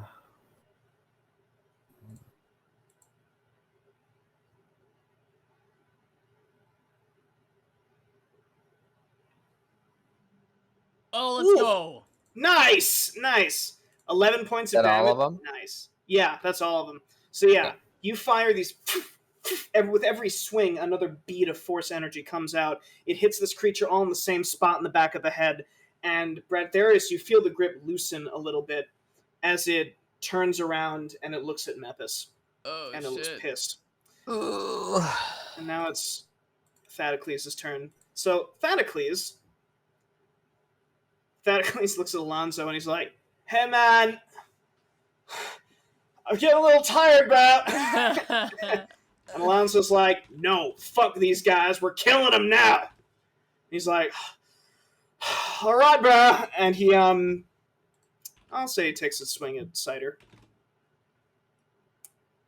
He's going to take 2 swings at Cider. That's a crit. Oh shit. And a 15. How much health does Cider have? Wait, but doesn't he have disadvantage because he's a stat That's member? right! He does have disadvantage. Nice. All right, so that's a Fuck. 15. Which I think hits exactly. And then either a 9 or a 6. Okay, so he's going to hit him once. That was, wow, Cider. Thank God. Let's go, Cider. Let's go, Cider. How much HP does Cider have? Whatever he did have, minus 10. Because that's how much he's taking. The Cider has more total hit points than Runa and Beansprout. Cool. Wow. Great. Wow. I didn't know that. I just looked. So, Yeah, he's taking- how many Glad points? the important members of the it's- party have the hit points. Yeah, 10 right. points of Seriously. slashing and 2 points of fire, so 12 altogether. Okay. Oh my god. He's actually going to back up. So Cider Does Cider can, get an attack? attack of opportunity if he wants. Force empowered Yes. rend. 7. Okay, yeah. So he tries to slash at. He tries to bite him, but he Thaddeus interposes a sword, and he backs up, and it seems like he's going for Beatrix. Beansprout, it's your turn. Okay, can I call lightning down, like, right here? I mean, it's like a 5 foot, anyone in a 5 foot square. So can I get, like, these The two and square not is 5 feet. Beatrix? You can get one target with call lightning.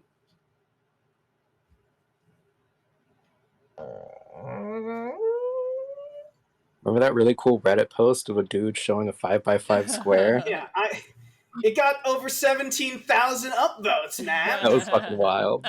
What if I make the point between them, though? Then they both can sidestep. It's not so you don't take. You didn't watch the video? All right, so I watched it. I was just kidding. Yeah, bugs are fucking gross. That I'm gonna. Okay, at her? Escalating, yeah. Yeah, go for it.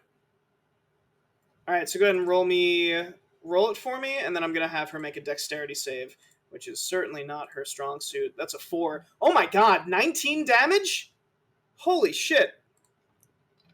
Yeah, you call this lightning down, and she's like in the middle of vomiting bugs onto Runa, and you hear thunderclouds above her, and she looks up, and this huge bolt of lightning fries all of the insects. Nice. And part of her face is burnt when she looks back up at you, and she's like,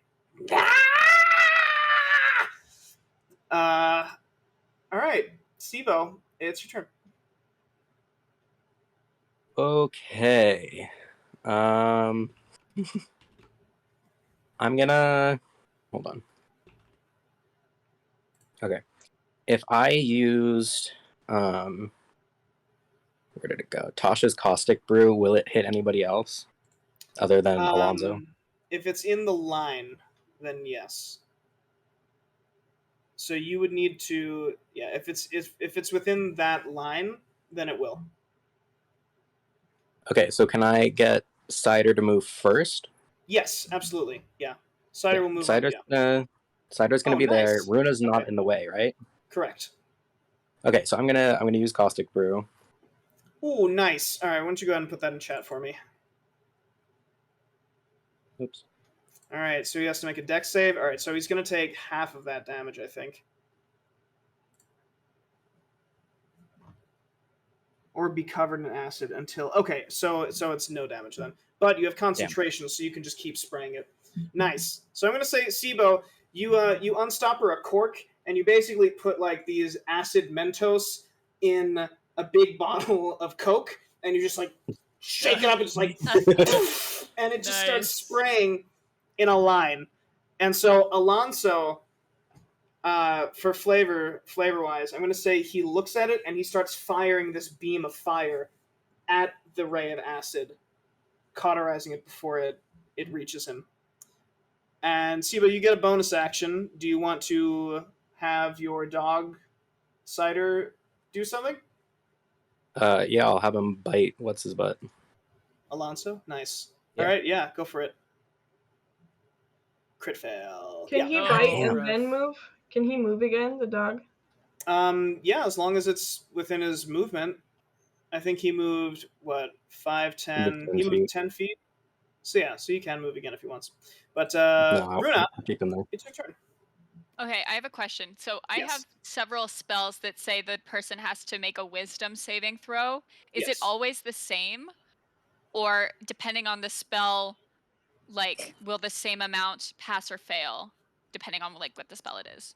Well, so it's going to be versus your wisdom save DC, which I believe is it's against your spell save DC, which I think is 14. Okay, so it really doesn't matter the spell if I'm casting a spell on someone and they need to make a wisdom saving throw. It's going to be the same. It'll always be a 14. Yeah.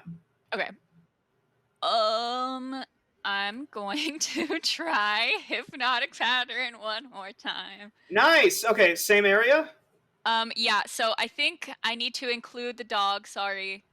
He'll live with it. I want to include everybody but my mom. I think I should be able to do that. So the dog, Alonso, Hot Guy, and Scary Bug Lady. Hot Guy is my brother. Okay. Well, so your dog. So the dog is immune to being charmed. So the dog will pass. Yeah. Yeah. So yeah, the steel. So Cider cocks his head to the side and just like looks up. So it's like, I am a good boy. Yeah. So this. I imagine. That there is. When Runa goes like woohoo, Thaddeus, when she goes woohoo, Cider in like a barky voice goes woo woo. Yeah. Woo woo. Good boy, confirmed. Yeah. So yeah. All right. So I'm gonna roll wisdom saves for all of them. All right. So Alonso, fails. Gosh. Thaddeus passes. Are you serious? He passes the wisdom save? Emphatically? He got a 14. He got a 14. And then Millicent. Wisdom is her strong suit, but that's 10, so it doesn't matter. She fails. We may be So sick, but we are they wise. drop. Alonso, he looks at the pattern for a second. He's like, "Oh hell no!" And then he just looks blankly forward. Ain't no bubble bath this time, my ass. Oh my Get god! bubble bath, Alright. bitch. Bradtherius, You're it's your back. turn. Oh man, I'm gonna use my bonus action first. Don't I have a bonus action? Oh shit! Yeah, I'm sorry, Runa. Go ahead. Yeah. Who's I've been trying so hard to keep track of I everybody's have HP, 5 but HP. I can't. Okay, I'll healing word Bradtherius. Okay. You're good, Nice. Scrub. Thank you. Nice. Okay. How much? Oh, I need to roll it. Yeah. Yeah. I'll And then do it at Bradtherius, it's level your 1. turn. So you heal 4. Nice. Thank you. Minimum. Okay, I'm going to I'm going to use my bonus action first and do another second wind. Okay. So D10 plus 6. So 11. Okay. So 11. I think you only get 1 second wind per What? rest. No, mother shit, you're right. No. Oh, you're totally right. My bad. Oh, then never mind. Then never just fucking forget everything I just said. I apologize. It's okay. Oh, no. Then I am going out swinging, babies. Here we go. All right. The thickness, the magic thickness. We're going to take the magic thickness. We can't get to this Dragonborn, so we're just going to go toe-to-toe with this goblin. And Bradtherius Okay. is having some flashbacks to his time in the arena with the orc, but decides to go out swinging. One All right. swing, 2 swings. So that's a 12 and a 25. Yeah, so 12 just barely misses. Oh. Just barely misses. But the 25 for 15 points of slashing damage absolutely hits. Okay. Oh my god. And then I'm gonna take a deep breath. I Yeah. pump my chest out, and I'm gonna take another swing. No! Nice, go for it. Oh no! Well, so with action surge, you get another action. You pick the attack action, and when you pick the attack action, I get you another to- one.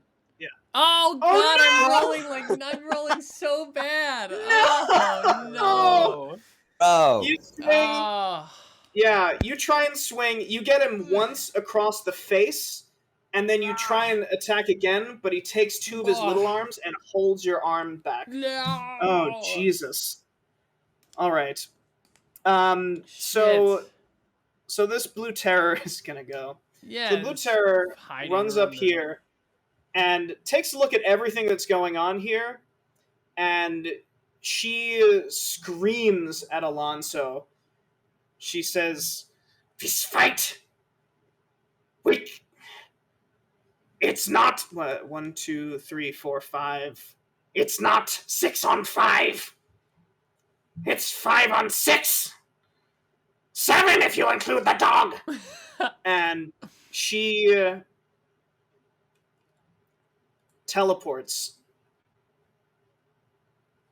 right next to Alonso, and she grabs him by the scruff of his neck. Is teleporting is not an action?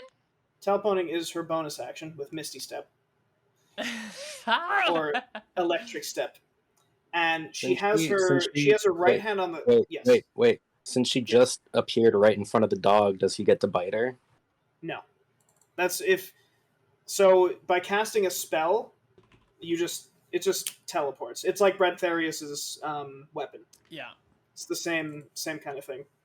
She grabs Alonso by the scruff of the neck with her right hand, and with her left hand she has the Azure Staff. And she says to Mepis, "This isn't over." Oh, I want to And kill that she bitch. stabs Alonso with the Azure Staff, and this electricity begins to form around the two of them, and they vanish. No! I Oh, mean- we had her so fucking low. I should have tried to run after her. This goblin null hybrid releases you, Bradtherius, after seeing what just happened, and begins to sprint. You get an attack of opportunity. Yeah, I do. What do I? Is it just a like a regular Yeah, great just sword? a standard thickness attack. Oh, All right, so that's a 15 for 10 damage. That hits. let's go.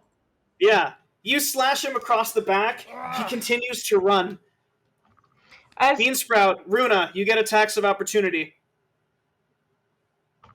What do I roll?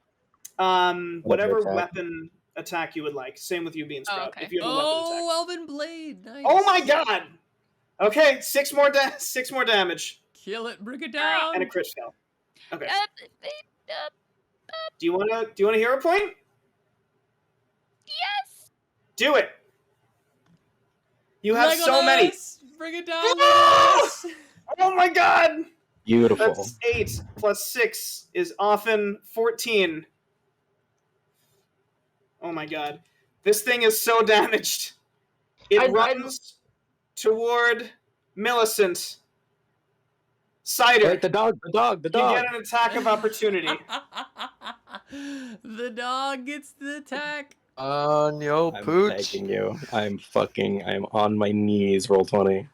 Yeah, let's go. How do you want Cider? Let's go. Kill this thing. Oh my god. This is fucking great. I want Cider to bite him in the taint. Oh. Okay. Yeah. Oh, with chain Yeah. fight? So, Taint bite Good old- activate. yeah. Wait. Taint bite, Go for activate. gold. Oh. And he just reaches in and just Oh. rips out his taint. And Go for the all of his organs fall out from between his legs. Oh. Intestines flopping out like sausage links. His stomach, his heart, his lungs, and it Cider reaches out. block out?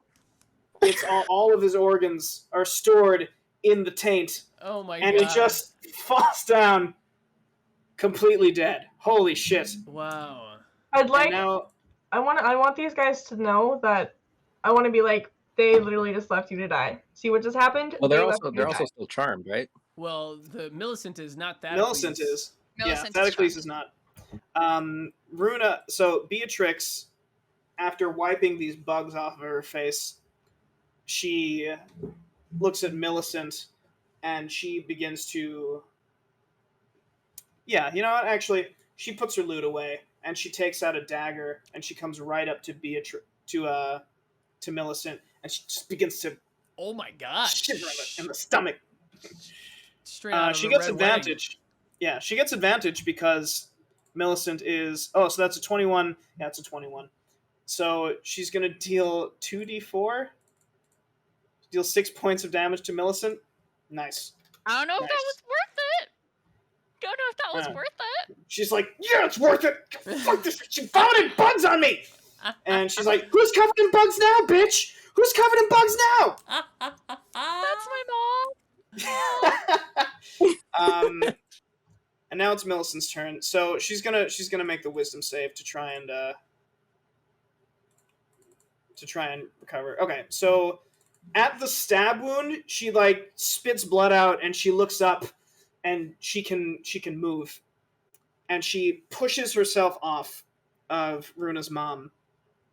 And she grabs hold of Thaddeus and she says, Granny will have to wait! And she begins to chant, her eyes turn black, as this No. dark green mist begins to swirl around the two of them. No. Thaddeus looks at you, Bradtherius, and he says, later, bruh. And they vanish. Shit. Fuck. He just wasn't what a- cowards as they run. God I'm damn not it. mad. I'm not mad. I'm mad. I wanted. I I'm don't know. I don't know what I wanted. I wanted at least to kill the Dragonborn lady. So, at that, the hypnotic pattern disappears, the bugs disappear. Runa, your mom, Beatrix, she falls to the ground, and she just begins panting, and she says, well, I guess they know I betrayed them now. Don't let me in on the plan earlier, maybe. I couldn't. If they could detect thoughts, That was it. It was over. Okay, but She says, they know that I can do it. They know that you can do it. I don't know what Millicent can do. She's got some really fucked up stuff. You just saw what she threw up bugs all over us. That's fucked up. I don't know if she can read thoughts. And she... There we go. She looks around, though, and you see that people are, like, beginning to come back. And she also, like, there's a big corpse on the ground of the Knoll Goblin hybrid. And she says, yeah, I think we should leave. Unless you want to take parts of this. She looks at Mepis. She's like, I don't know if you want to eat this. I don't know what your deal is. Are you hungry? Mom. Jeez. Look, I'm sorry. I didn't know. Embarrassing. Is there anything on him that we can see that we would want to take? I'm glad you asked. Why don't you roll me an investigate, Beansprout? Somebody else would... Can I help? Nice. So Beansprout, so as you see as the civilians begin to come back and there's a commotion, people are scared and they're beginning to call guards, they're beginning to rush over, and as you're leaving, Beansprout, you run over to the body really quick just to see if you can find anything, and you don't find anything physical on it, but you see that there's a small bit of powder on its arm. You smell it. You smell it, saffron. You look over at the rags that it's wearing. There are stains. You smell the stains. It smells of cooking oil. You look at its feet. There are dried bits of chicken and exotic meats. And you deduce... They made them at the school, didn't they? That this thing... The cooking class. Yeah. You deduce that this thing was just recently at the Spoon School. Which we will go over what that means later. But you all haul ass, and you get the fuck out of there. Where do we go? I mean, I guess that's it up to you. matter. Okay. Where would you like to go? Back to Delilah's, I guess. Well, I don't know, but Mom brought us here. Mom brought us to this. Are we cool with the Ventifs? You could be. Did we just go back to Irma? No, we can't go there. That's where. No, we can't go back to We Irma's met the 'cause people Ventif are walking guy. us there. Yeah. Bradtherius was like rubbing elbows with him and stuff, Yeah. doing the noble Can we talk. hide out somewhere in the larder ward? Well, so the larder ward is where you are right now. And the Spoon School is pretty close. But I mean, should we check out the Spoon School? But you also... I don't know what your hit points and resources are at right Oh, now. We need to rest. Maybe we go back to the... But it's up to you. Guards are coming. Hey, let's go to the barracks. Maybe the soldiers that Balmir helped could house us. And I was gonna say, because Sibo just left the army here, so would he possibly have contacts in the barracks that could hide us away for a little bit? Yeah, let's it's check, possible. let's Why check don't you them roll out. me a What the fuck do you roll for that? Roll me. Luck. Friendship. Yeah. What's a good Animal handling. friendship roll? Animal Maybe handling. survive? No, it's not survival. Yeah. Can I do a persuasion? Sibo. How about perception? Yeah, Sibo, roll me a perception. See if you can see maybe in the barracks if there are any people that you recognize. Nice. Oh, 22?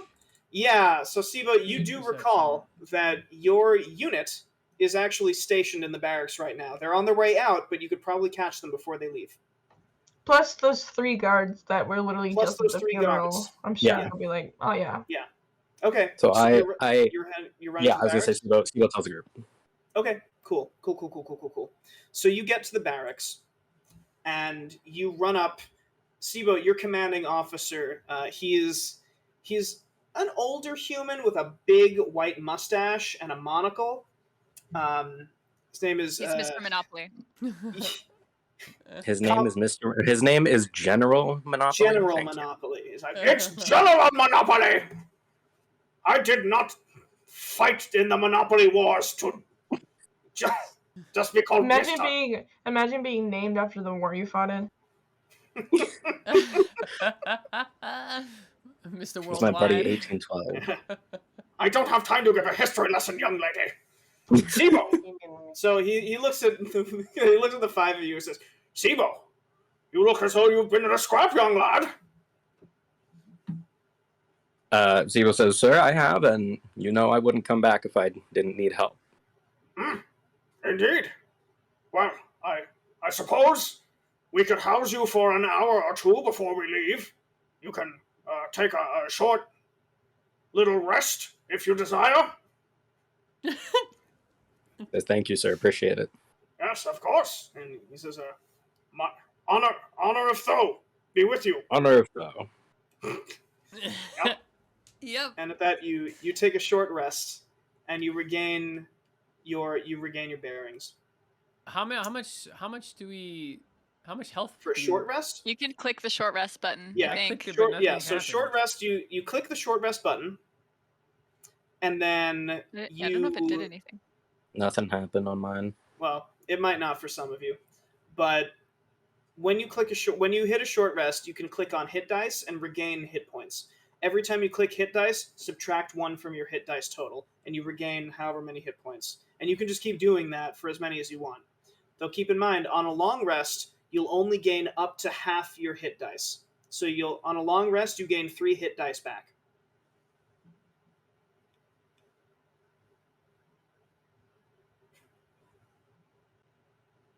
Nice. Oh, Oh, bro. no. Oh, no. I'm just gonna use all of them. Fuck it, dude. How Jesus, many I hit am- dice are we doing? So you have 6 total. You can use as many as you want. Oh no. I thought on a long rest we gained all our hit points back. We just did a You short gain rest. your hit points, but your hit dice, the thing that you use for short rest, you only gain half of those. Oh. Okay. Okay, I think Cool. I'll be Yeah, I'm cool gonna use with more. using 5 of them. Does the length recharge, or is that every day? That's every day. That's at dawn. Okay. No spells or anything change.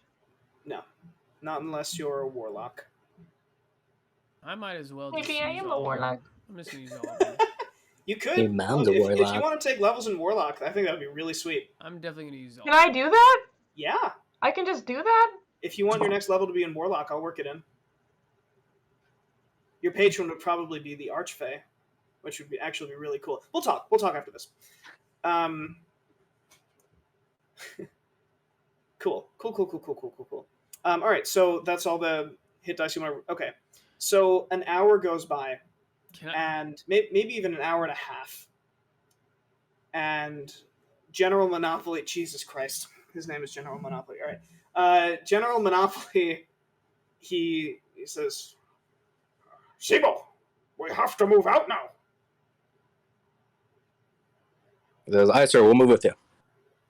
Move with them. We're leaving. We're going like What far I away. meant was we'll go with them while they're walking away, and then we'll split off from them. Ah, okay, that makes a lot more sense. Yeah, General General Monopoly. Monopoly. Beautiful. Yes. Tyler's great Yes, grandfather. it's my, yeah. Yes, old great grandfather Monopo. Yeah. So Jesus. Yeah. So they begin to exit, and under the cover of your old regiment, you sneak up out of the gaze of the larder ward up to the north ward, and from there you see agents of Zenith begin to pop up, and they just begin to follow you as though they are protecting you. Zenith is Bellatrix's, or no, not Bellatrix. Delilah. Yeah. Delilah's Zenith people? is Delilah's gang, and their Okay. territory is the North Ward. So as long as you're in the North Ward, Zenith is watching. Okay. And if Zenith is watching, no one else is watching you. And of that, you know for sure, because Delilah, you don't even know how old she is. But you know that she's been around for a long time, longer than your grandfather, Bradtherius. Right. Okay. And you get to the North Ward. So we go to back to the Four Sisters. Yeah, you go back to the Yeah. Four Sisters. Why did we... Never mind. Yeah, no, good. Why did we rest before we went back? I think just in case you got jumped, maybe. I thought we were gonna rest and then just, like, full send. I was ready to full send. I still am. We should go back. You want to go back? That's fine. If Well, Alonso shows his I'm fucking okay face. to rest again. Yeah. So you want to take a long rest then? Yeah, I'm down to take a long rest at the if we're already here in the North Ward, might as well. Yeah. Okay. So you begin to unpack your things, and as you do, you hear a snapping of your fingers, and you look up, and you see Delilah sitting at her usual table, and she's looking lazily into her glass of wine, and she glances up as our heroes sit at her table. I have thought of a way for you to purchase my silence, and your room, and board, and food in Is it here a night before with sisters. Bradtherius? There has been a particular thorn in my side for quite some time. This thorn, the guards of capital cannot know of. And first, I believed to be ally, but I was swindled. Nobody swindles Zenith. I wish for you to find and bring back to me. Dead or alive, but would be more grateful for a life. Either way, it's important to me that this is done as soon as possible. Your target is in the forest, north of the city, with a ragtag band of others. And Delilah tosses a scrap of paper across the table. And you unfold it, and you see a map leading north. And at the bottom of the page reads the words, Wanted, dead or alive, Pepperjack. And from there, that's where we will end for tonight. Fuck What? you, Tyler! What? Pepperjack? Is that your little brother? Isn't that your little That's brother? my older sister. No, that's my older sister. Oh, shit. My fucking hero, by the way. She's so cool. Oh my god. All right, What? nice.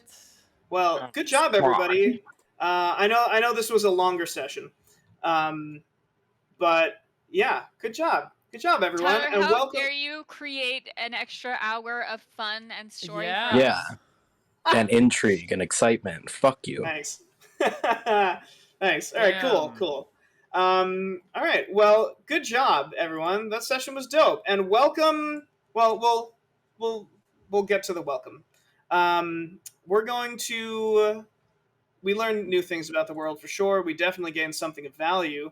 We gained a friend, and now bond changes or bond establishments, which I know there are. We'll start at the top of initiative with Mepis. Mepis, bond changes or establishments or anything like that? Yeah, establishing a bond with Sibo. Sibo. Yes. Sibo. And I mean, knows Balmir. He was close to him, so he took a rip of the pipe, so it's pretty easy test for him. So Nice. All right, cool. Next up, Runa. Any bond changes or bond establishments or anything? Yeah, I think she definitely trusts her mom a lot more. Now that she like put herself directly in harm's way, which like she was kind of doing before, but like less. She doesn't really know what to think of Sibo yet. She's still kind of like, I mean, she like saw the memories and stuff, but she's just like, she doesn't know if she can handle like just like welcoming another person into their band like so soon. Mm-hmm. Nice. All right. Next up, Bean Sprout. Any bond changes? Dog. Oh, the dog. Cider. I'm gonna ask Sibo if I can just borrow him every night and he can sleep in my room with me. I hope he says yes. Sleep with the metal dog. That sounds Also, awesome. I plan on getting it a sweater and a saddle to ride and little rain boots. Little red boots. Little booties so he doesn't rust. Yeah. Oh my god. I love this. Okay. Meanwhile, her So- lizard's like, "What am I, chopped liver Yeah, over here? Sludge is just like, Where's my fucking shoes?" I love Sludge. Sludge doesn't need shoes. He's. There will also be a mini saddle for Sludge. Can you it's imagine? gonna be on, Sludge his, on can the top of ride his on bed. cider. I hope they become friends. Yeah, Sibo, so far so cool. He's got a dog. I have a dog that he gave to me. And yeah, he seems nice. Plus dog. Nice. Also, Alright, cool. I fucking hate Alonzo so much. I did Yeah. before. Nothing's changed. I still hate him. I think we should kill him again. More. Extra. Nice. Sibo, I'm saving you for last. Bradtherius, any bond changes, establishments for you?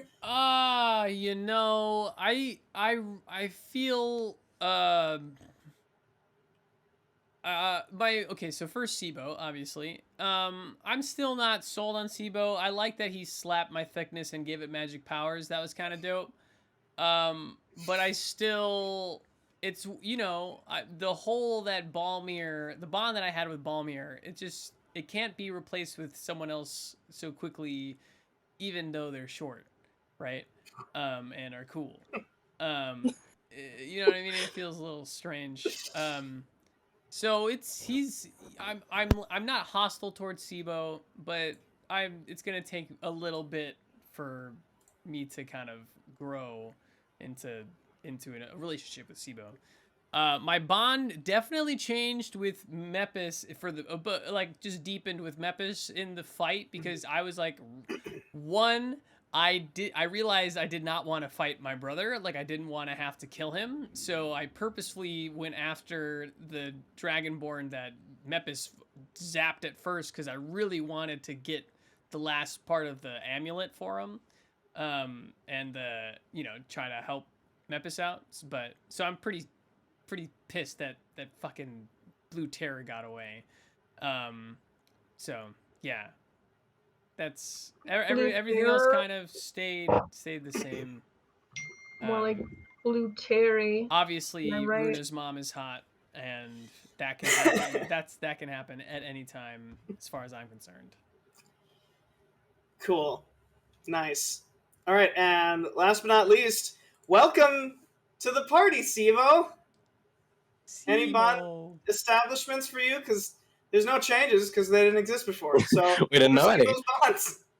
I mean, I think he definitely is starting to have bonds with everybody. He definitely feels like, well, I mean, like he definitely feels like he knows that he's the outsider. He's not part of the group. He knows that, and he's just really happy and grateful to be with like the people that gave his brother, basically, I mean, not that we're not actual brothers, but he considered him a brother, like gave Balmir that purpose and that adventure. So he's just like excited to be with the group. He definitely feels like most comfortable with Beansprout. And part of that is just because of cider. And he definitely feels like Bradtherius is kind of the one in charge, so he really wants to get close with Bradtherius just because he wants to like get to know him and all that. And like just doesn't know how to bridge that gap because it's so soon after Balmir passing. You think Nice. Bradtherius is our leader? It's obviously Runa. True. Hey, Sibo's only been here for like a day and a half. I'm pretty sure our leader was Balmir, so that's why It's in disarray. Let's No all one fight. knows who the leader is. there's all fight. a power vacuum. Yeah, everyone's gonna just vie for leadership. Oh god. Nice. Okay, well, awesome game. Good job, the five of you. Wonderful session. But Cider doesn't get to have any bond changes? Yeah. You So, know? yeah. Sorry. Okay. All right. Sorry. Cider, any bond changes? I love Bark, everyone. bark, They woof, give me tummy rubs. Woof, woof, bark. Yeah. Like Bark, yeah. woof. Okay. Yeah. That's his bond. That's all I wanted. Like, Yeah. Okay. is it too hard to ask? Yeah. All right. That's fair. Okay. Yeah. All right. Well, good job, everyone. Thanks for playing. Thanks for watching. Thanks for Yeah. being great. Thanks for Happy the Pride games. Month. Awesome. Fuck yeah. Absolutely. Thank you all so much. We're gonna Oh, yeah. transition over. Everybody wave So- goodbye. Bye to the chat. Oh my gosh. Yo, man. What an amazing. Oh, that's the wrong mute. There you go. What an amazing episode. Thank you all for being here. If you just popped in at the end, if you're new to the community, super huge welcome to y'all. If you are new to the channel, my name is Sebastian. I'm a performer out here in New York City, a professional tenor and actor. I'm a variety streamer. We do Dungeons and Dragons. We do Smash a lot. Super Smash Bros. We do everything and anything under the sun. And I just basically resigned from my day job, so you're gonna be seeing a lot more from me. So, welcome on in. I hope y'all had a good time tonight. And if you are not a part of our Discord, feel free to join. Let me know if that link works. Actually, I'll be posting a schedule for the next week of streams coming up in the next 2 days. So thank you so much for being here. And now it is time for me to find me somebody to raid. Find me somebody to raid. Find me somebody to raid. Find somebody to raid. Who do we got? Let me check out some folks. Let's see. Lots of good folks on. Oh my goodness. Schmudness. Let's see here. Yo, let's raid Laurelin. They're playing Bloodborne. I'm gonna have to raid and dash because I don't want any spoilies. But Laurelin's awesome. So let's raid Laurelin. Also, I want to play the music as we go out. If you are subscribed, make sure to drop that Malto raid in the chat as we head on over. And if you're not subscribed, why not? Why not subscribe? Why not Sebastian? Or if you feel like, oh my gosh, why would I subscribe on Twitch when Twitch takes 50% of the money from its creators? Why wouldn't you subscribe on another platform? Stay tuned, because there's going to be other ways to support me and the stuff that I create. So maybe a Patreon, maybe something like that in the future. So be on the lookout for that. Otherwise, let's hop in this raid for Laurelin, and I'll see y'all probably Monday or Tuesday. I have to figure out my schedule. I just got back from vacation. Anyway, thank you for adventuring with us. Have a great Saturday night, and I will see you soon. Mwah, mwah, mwah. Let's raid. Here we go. Let's raid.